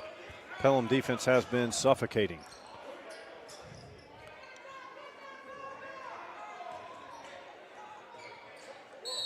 Ooh. Good good decision, though, by Garrett Gorman. He drove the contact and made sure he still went after the block after the contact, make sure it's going to be a 2-shot situation, not an and one. Well, sometimes in that case, the foul is going to be whistled. Right. You go ahead and make sure that you pull the arm down. Free throw is short. Tommy Morrison will check out. Quinn Davis back in and found by out in for Garrett Gorman. I'm assuming that's the way the substitutions went, but it could have been the other way around. 2 in, 2 out. Doesn't really matter, does it? No, and again, we haven't seen Spain Park's not going 9-10 deep tonight. No. And I think, again, that's one of the reasons why I kind of asked Andrew the question about, do you see coaches coach a little different? I mean, if the girls only went with an 8-man rotation tonight, you saw several girls that didn't get in that have seen some, again, it's difference in developmental, and I think some of it too. Some of the girls with a little bit more experience, when you put something new in like the Jags did today, they may pick it up a little quicker, Yep. And some of these other girls may need an extra practice or 2 to pick stuff up. Oh, that would have been nice if Riley Kent could have gotten that to fall. Very good body control. But it seems like every matchup when Spain Park's going to getting at the rim, that the opponent's bigger and stronger. Yep. It's just Pelham is a tough matchup. Chance to cut it to 4 here, though, with 2:32 left, and the Jags in the bonus the rest of the way. Lefty knocks down the first. Nice to have some cheerleaders back in action, Mike. I tell you, doing some of the games over the holidays, I love them. I love holiday basketball, but the cheerleaders add just a little extra element to the overall atmosphere. I made one of them blush at the concession stand. Hey, now what you? Ava Madano. I said, hey, we mention you on the broadcast all the time as our former basketball player, and she face got a little bit red because I told her that in front of her colleagues or peers. Nice drive. Doesn't finish. Quinn Davis. Pelham getting the trap here. Riley pushes ahead. Younger Fonbaugh fouled.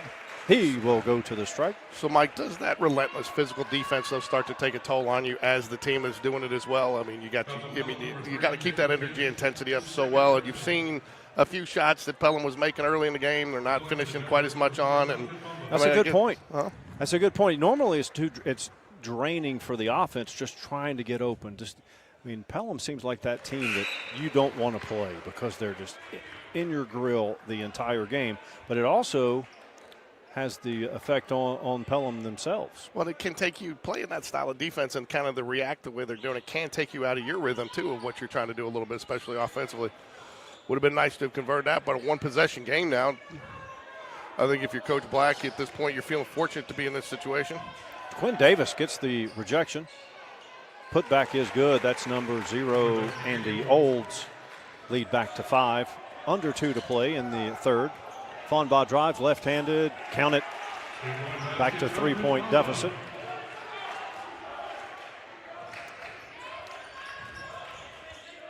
Long three. Not sure if you're Pelham, that's the shot.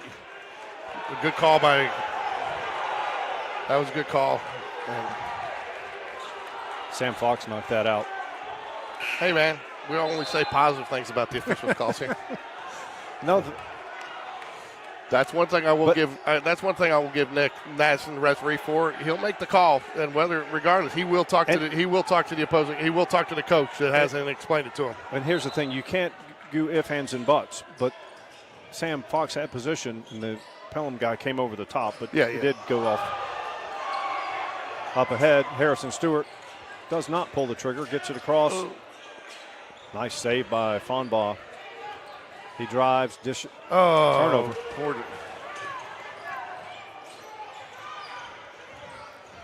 Hey, these Pelham guards, or their whole team as a whole, actually, they handle the ball very well. Three-pointer on the way, good. That's that steal 40. earlier down there reminded me of Hunter Harrod. Remember? Yep. Trey Pittman comes in the game and nails a trifecta for the Panthers. Hunter Harrod always seemed to have that 6-foot elevation on those cross-court passes and seemed to snag him out of the air. He did a lot for the Jags. Yeah, he was I would say underappreciated because I know they appreciate him, but there was a lot of things he did. I thought that's a down and out for Harrison Stewart. But Hunter Harrod was one of those guys that what he did for the team a lot of times did not show up on the stat sheet. Fonbaugh to Fonbaugh, out to Harrison Stewart, three-pointer. Good. Yes, sir. You knew after that.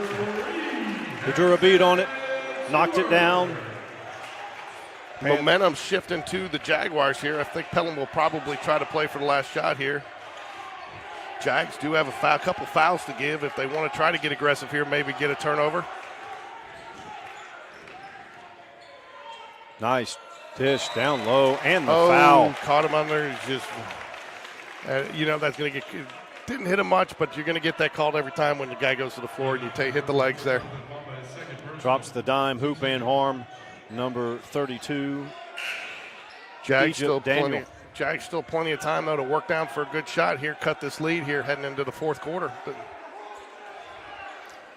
Spain Park had 5 points at the half. They've scored 22 in this third quarter. Free throw is good. He completes the conventional three-point play. Jags plenty of time. They don't have to force it. Josh drives. Up and under. Count it. Good decision by Josh Fonbaugh. And that's your end of the third quarter. Panthers so I think 28. if you're the Jaguars and a Jaguar fan, you've got to be extremely pleased right now. 19 points in the quarter. So you'll have to let me know tomorrow, Mike, how our levels were. I played with them a little bit, and I think maybe I got a little too loud at times, but you should hear your soft-spoken nature. Some of the with the music, and then you have Pelham has a good crowd here tonight. In fact, I would say they have as much as we have. Huh? Right? They brought a good crowd, and so when it gets loud in here, a lot of times you can't hear what we're saying, which some viewers may think that's a good thing. I tell you, really enjoyed having Andrew Simonson on earlier tonight. I'm worried about my position here. How much is you going to just relegate me to strictly camera duty only? Well, I mean, the way he performed tonight, he basically can do color and play-by-play, and you and I just run the camera. Yeah, so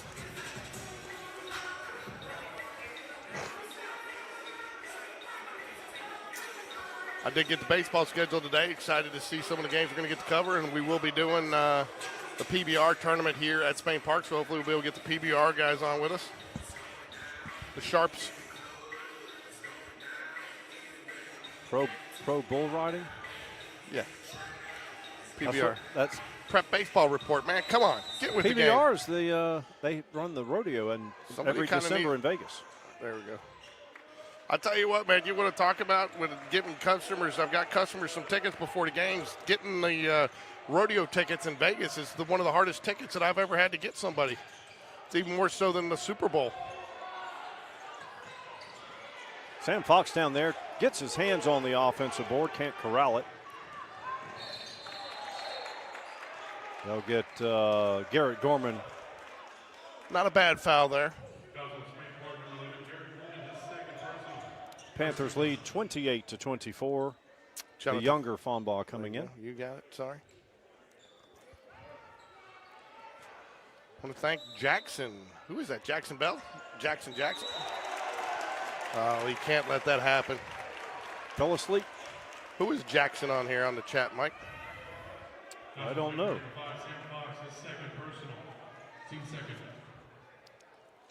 Do we have a Jackson Bell sighting on the? I didn't want to do that. So, Number 30, Marcus Arnold, toes the line. Free throw. Good. I think this is good box out, good rebound there, Garrett Gorman. 2-possession game. Panthers lead 30-24.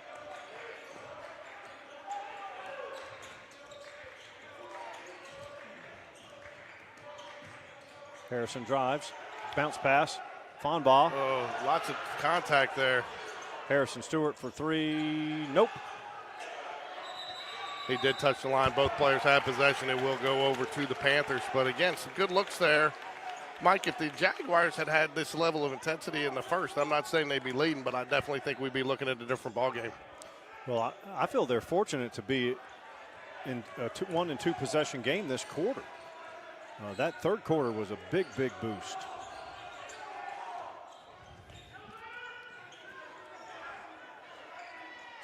There, that's back to a 3-possession game now. I think that this is critical must make situation here for the Jaguars. 6:48 left here. So a lot of times you have a team that's down so much, not that it was an insurmountable lead, but when you see a team crawl all the way back, a lot of times they just run out of steam. Hopefully that's not the case. Tommy for three. Yes, sir. You can see him set up out there. He wanted that ball. And again, in the girls' game, we saw Pelham get up by 6 again in the fourth quarter, and Jags fight their way back. I mean, just a turnover here, a basket there, and you're right back in it. By no stretch of the imagination is this one decided. No, I'm thinking we're in for some very exciting ball games now that we're in this new area.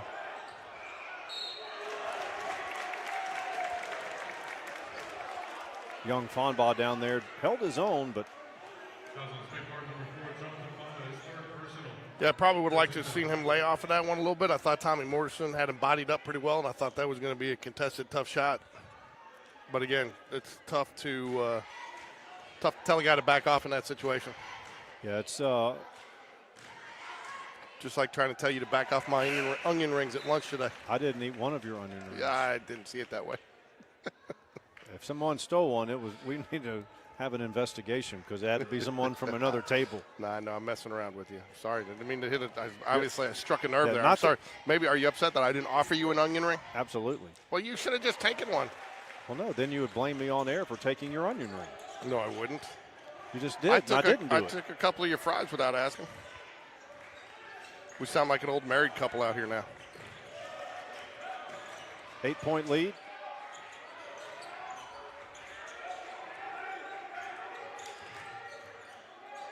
Tell you what, a lot of times you want to bring the big out on the perimeter, but Eli Lewis, he can defend out on the perimeter too. Riley Nice Kent, shot, spinning Riley move. Kent. Tell you what, so many kids shoot that earlier on the way up. He gets to the top of it, and it goes off the back of the rim. He got elevated to the highest point and then let it go with a little touch. Well, it helps when you have bounce and can hang that long. There is number 2, Kendall Smith. He has Coach been. Black not happy. I'm not sure who got the timeout there. Looks like Pelham called timeout. Coach Black not happy with something there. But I tell you, I couldn't tell there, Mike, but I thought, and I didn't have the best angle, thought his foot might have been on the line, and that would have been long too. But the official right on it there. Yep. Kendall Smith and number 20, Eli Lewis. We got 5:18 remaining. Right now, those two are in the lead for Game Day Sports Radio Player of the Game. Who's that? Number 2, Kendall Smith, and number 20, Eli Lewis. Right now, I'd say number 2, Kendall Smith. Something else I was talking to Coach Hatter about, he was a little disappointed. He tried to get a timeout. He was trying to do what you had said. He did not want number 2 to get the ball in her hands there. He knew they was going to try to take the last shot. Officials obviously didn't see him, didn't grant him the timeout. They got it in. You can't call it, obviously, when you don't have possession. But he was looking to get a timeout there to try to but they have a defense where that they could have basically doubled her to keep her from getting the ball and put it in somebody else's hands. Pelham's going to go full court press here. On the court for the Jags, you have Quinn, Josh, A little surprised. Riley. I know you say keep going with what works, but I'm a little surprised we've seen the full court press with the lead where it is, because that's a quick way. If you can break that press, you can get easy transition baskets, and that's a quick way to get back in it. Quick way to take them out of it, too. But we just haven't seen many easy baskets at all from Spain Park. Good pass. Wrap underneath. And when you do get it down low, it's always contested. that, whether it's a small tip or just, Nice just, move, Tommy. Oh, I mean, that's just unkind right there. Very unkind rim. Kind of like me at lunch today, not offering any onion rings. I was just plain stingy. So, I'll buy you some onion rings next week when we do our pre-broadcast. Oh! I don't know, Mike. I thought he laid back into him on that. I thought he used the back and He might not have been set, but you can't call the foul there. Well, you can. You can call the foul on anyone, but I didn't think it should have been called on Riley. no, I thought it's all right, though. Jags probably going to need to start fouling to get them to the free throw line and maybe get back in this, and with 4 fouls now. But, again, it's been a little tale of each quarter. One team gets up and big in fouls, and it seems to be going one way or the other. Nice hands there. Taken away.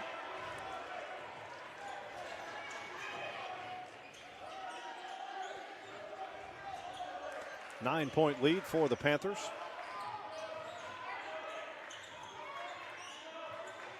I'll tell you, they make you pay when you pick up your dribble. They do, and I mean, Jags have picked it up at some inopportune times tonight. Quinn Davis drives, free throw line. Had to Bank put is again. That closed. was, again, he had to alter his shot there because he was contested faster than he expected, and he had to go up over the outstretched hand of the defender. Again, that was one of those that looks open when you elevate, and then that closes very quickly. Nice drive there. He is checking back in. I was going to say, I was a little surprised to see Harrison Stewart taking such a long rest because I think you're going to need him to get back in this.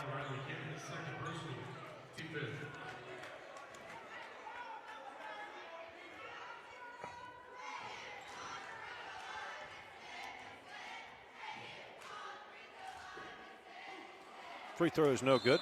I see Hagan Holly over there in the student section. Talked to him at the break.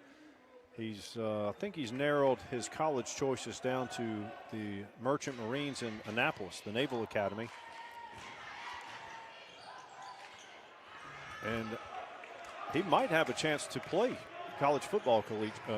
He had a very good year. He did himself very well, and I'm impressed about, again, I think it's a tribute to Coach V and his weight program, how much muscle Hagan Holly put on. And I'm actually curious to see what it does for him on the baseball field in a couple of weeks. Nice move. Out top, Riley. Oh, I would have taken that. Fun Oh, ball. but that's fine. Tray ball. Back to a 2-possession game. 3:05 remaining. I thought Riley had a good look, but again, that's where that extra, the way they've been closing today, again, I think that's taken the Jags out of some of their shot rhythm. But again, that extra pass did get a little cleaner look. Absolutely. Cleaner look, like my onion ring tray at the end of lunch today was clean. That's all right. I'm going to offer you an onion ring after it falls on the floor. Hey, man, you'd already had the food on the table when I got there. How do I know that you didn't take one on the slide? The lowdown, the down low. You don't. Yeah. So, speaking of onion rings, let's give a quick shout out to our sponsor, Craft Burger. 2 locations, one on Highway 280 across from Lee Branch, another one on Caldwell Mill and Valleydale Road. I want to thank Craft Burger for being a sponsor of Jaguar basketball. 3:05 remains. Panthers lead by 6. Spain Park picking up full.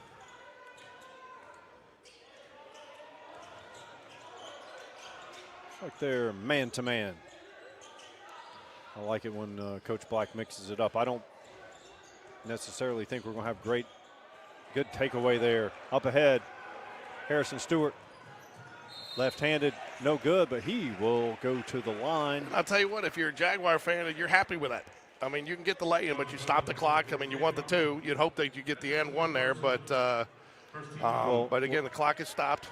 When you're Harrison Stewart in that situation, you're hoping it doesn't get slapped against the wall because the guy's about 6'8" trailing you. Yeah.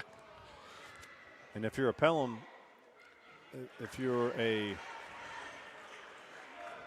Pelham fan, you have to like that they only have, that's their first foul of this quarter. No moral victories here either, but you got to give the Jags credit because this second half could have gone totally different with the way that first half lead was. 38-34, Panthers lead. 2:37 remains. Fourth quarter. Kendall Smith, number 2, has been fantastic for the Panthers tonight. He gets it to number 20, Eli Lewis, who has also been very solid. Hoop and the harm. He's only about 6'5", but he plays much bigger. I know you sacrificed a little, Mike, but on the offensive end, but, you need stops. Is this a situation where you maybe put Erickson in to try to, go down 1 on offense? I think he's been out of the game so much, I don't think he's going to be able to catch up to the speed of this game. And even if you're playing, free throw is good, even if you're playing man-to-man, I mean, he's not going to, I don't think you can stop him. He's going to have to play help side, try to create turnovers like the possession before. Harrison drives, rejected. Late I think, foul call. but I do think it was a foul. I think he tried to let it go for a second, but I do think he got it on the. I think he got all arm there, don't you? I couldn't see from here, but Hell, a late whistle. And I think that's going to be his 5th foul, is it not? Oh no, he stays. No, it is, I believe, his 5th foul for number 34 for Pelham. Harrison has a chance to trim the lead down to 5.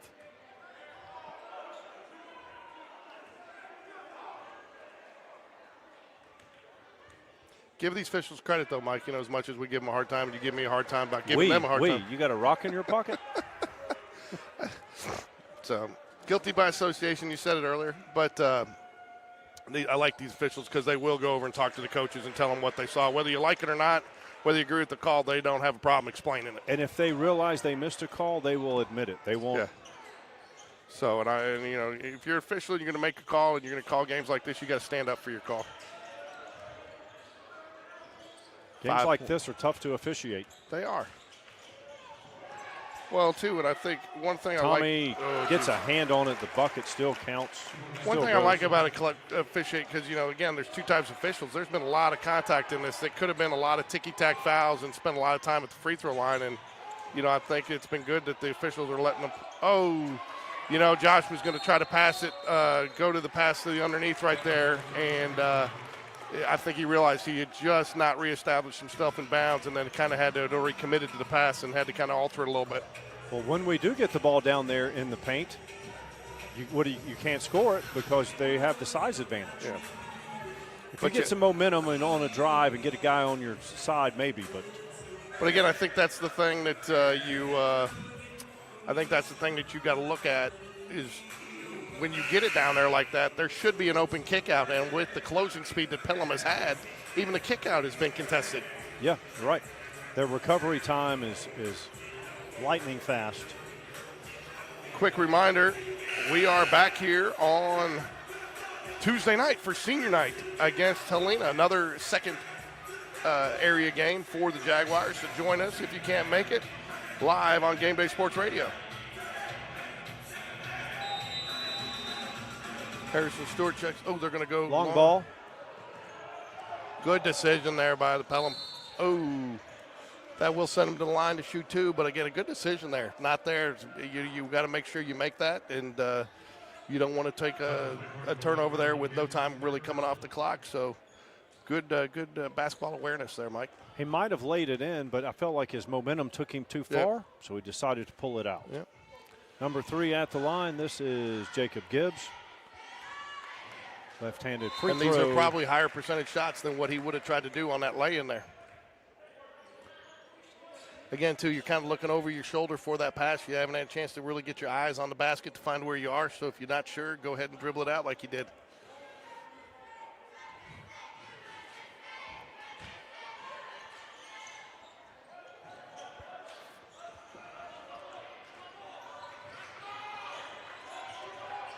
Riley has the ball.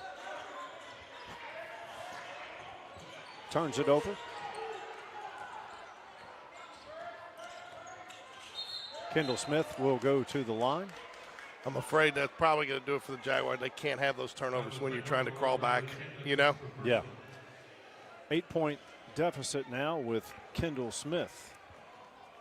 Walker Coxhead going to check back in. A little surprised, too. Haven't seen more action out of him. Coach Black, talking to him over the holidays, really lauded his defensive intensity and what he's able to do, but I think it's probably more a function of size tonight, don't you? Yeah, he can shoot it, too. Maybe this game was just not a good matchup. He will check in, though, now, but I think that's what he's doing. You need some threes here, so he's gone. Oh, that can't happen right there. Garrett Gorman has been very solid on the glass tonight. He draws the foul. 9-point lead here. Jags trail. Still a possibility. Probability is decreasing, but possibility still there. Mike? Oh, yeah, it's a 9-point game, 3 possessions. Spain Park can hit from 3. Harrison Stewart drives, dishes out. He'll get called for the offensive foul. Will not be shooting, player control foul, but I do think that does it for the Jaguars, Mike. Still, you want to close out hard and keep playing because it could come into play later on. And the flush. That's the exclamation point on this Panthers win. They lead by 11, 54 seconds.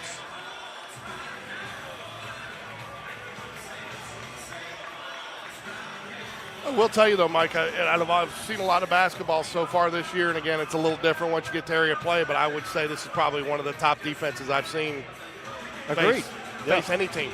Well, and here's the thing. The scouting report I heard is they want to play up-tempo. They want to wear you down. Well, they wear you down, but they wear you down in the half court, full court, and they get stops no matter what the pace is, and they have athletes.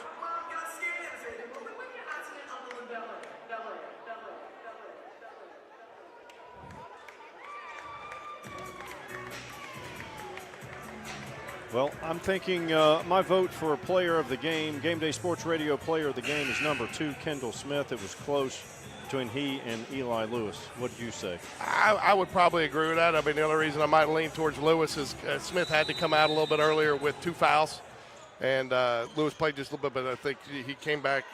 Smith came back with some composure and really played well in the second half, so I'd give it to him, just like you said. Nice drive and the foul. Okay, that's so what you don't want to do if you're a Pelham Panther. So I'll agree with that one. I think, again, I agree with your being torn. It could go either way. But, and again, Smith came back and played nicely, though, after picking up those 2 early fouls. And plus, we don't have the scores book in front of us. We're not our booth is up above. We don't know every stat. Ooh, they get the timeout. I tell you, that's in next year's budget to hire the statistician. Yeah. we could start by hiring somebody.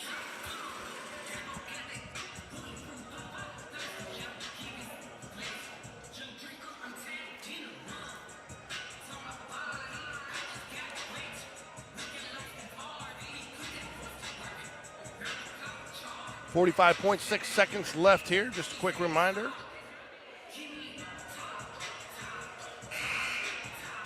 Time to get in shape. It's the new year. Orange Theory Fitness, Inverness Corners, 205-991-9700. Call and book your workout today.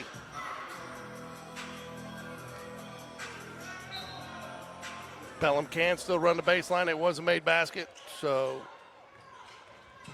Jags going to try to get the trap across. They do not foul. I think they're going to probably be content. A little surprised. Oh, I thought he was going to shoot that. Now, if he had shot that, I think the Pelham coach would have ran off the bench. Again, especially when you got a team that's knocked away. Harrison drives it. Garrett lines up a 3. Short.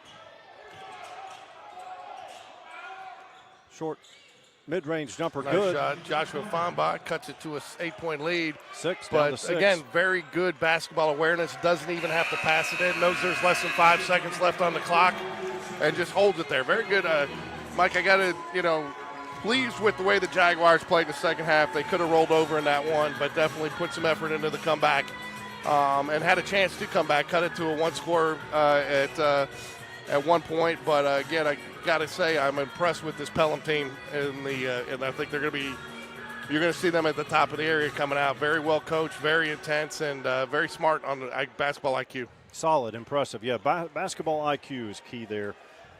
We saw a lot of plays, not just there at the end, but some other plays, like you pointed out when number 3, Jacob Gibbs, gave up the layup. He was a little bit off balance. He could have gone ahead and tried to finish. So please, we hope you can join us. We've got number 2, Kendall Smith, coming up. All right, you got him coming up? Yep. All right. Well, he is on his way. So I want to take.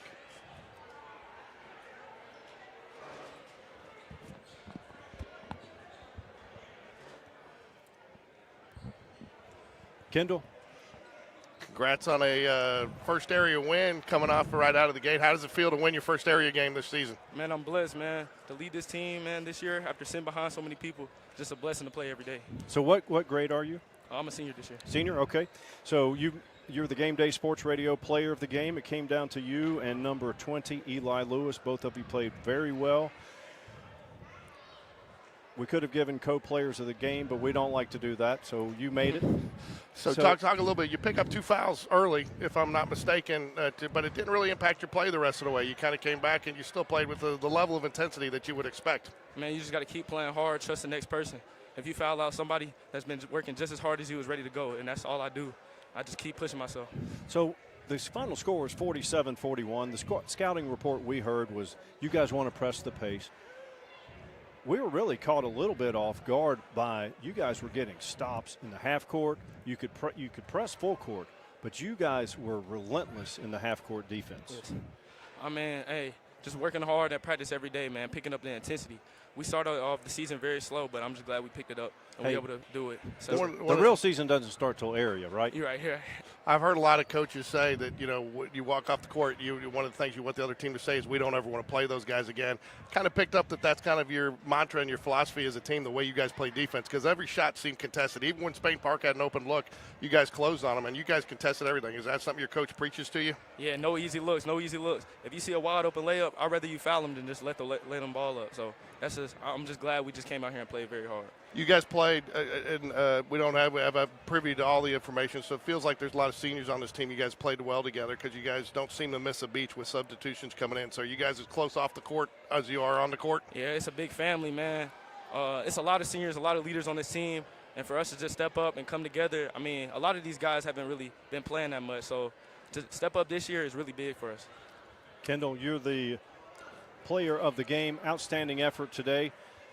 Make sure you can go back and watch the replay at Game Day Sports Radio, and we will see you again. Hey, I because got one more question for you. Okay. I want to ask if you brought it up earlier. Game felt like there's a little chip on y'all's shoulder coming in here to play Spain Park, and I know years past it's been a rivalry, but you know we have been in the same area. Did you guys have a little chip coming in here to something that felt like you wanted to prove or something? Man, when we were younger, man, Spain Park used to kill us, so we just came out here mad, and we just wanted our get back. Because from up here, you could feel that chip on the shoulder, and it definitely showed out tonight. That extra energy, we could see it, and you guys did not. It was suffocating defense, and you held Spain Park to 5 points in the first half. Yeah, And that was Spain big. Park, I mean, look, they have some offensive players. Your size and length. Spain Park did not have an answer for you or Eli Lewis, especially when Eli would go down to the post. And then the guards, you and number 1 and number 3, did an excellent job of getting it to him in the right spots. Spain Park did have a great third quarter to make it competitive. But you know what? You guys still get the win.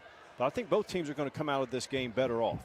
Go celebrate this win with your team. Thank you for joining us, but I wanted to get that last question in, and good luck to you in the rest of the area play. All right, thank you.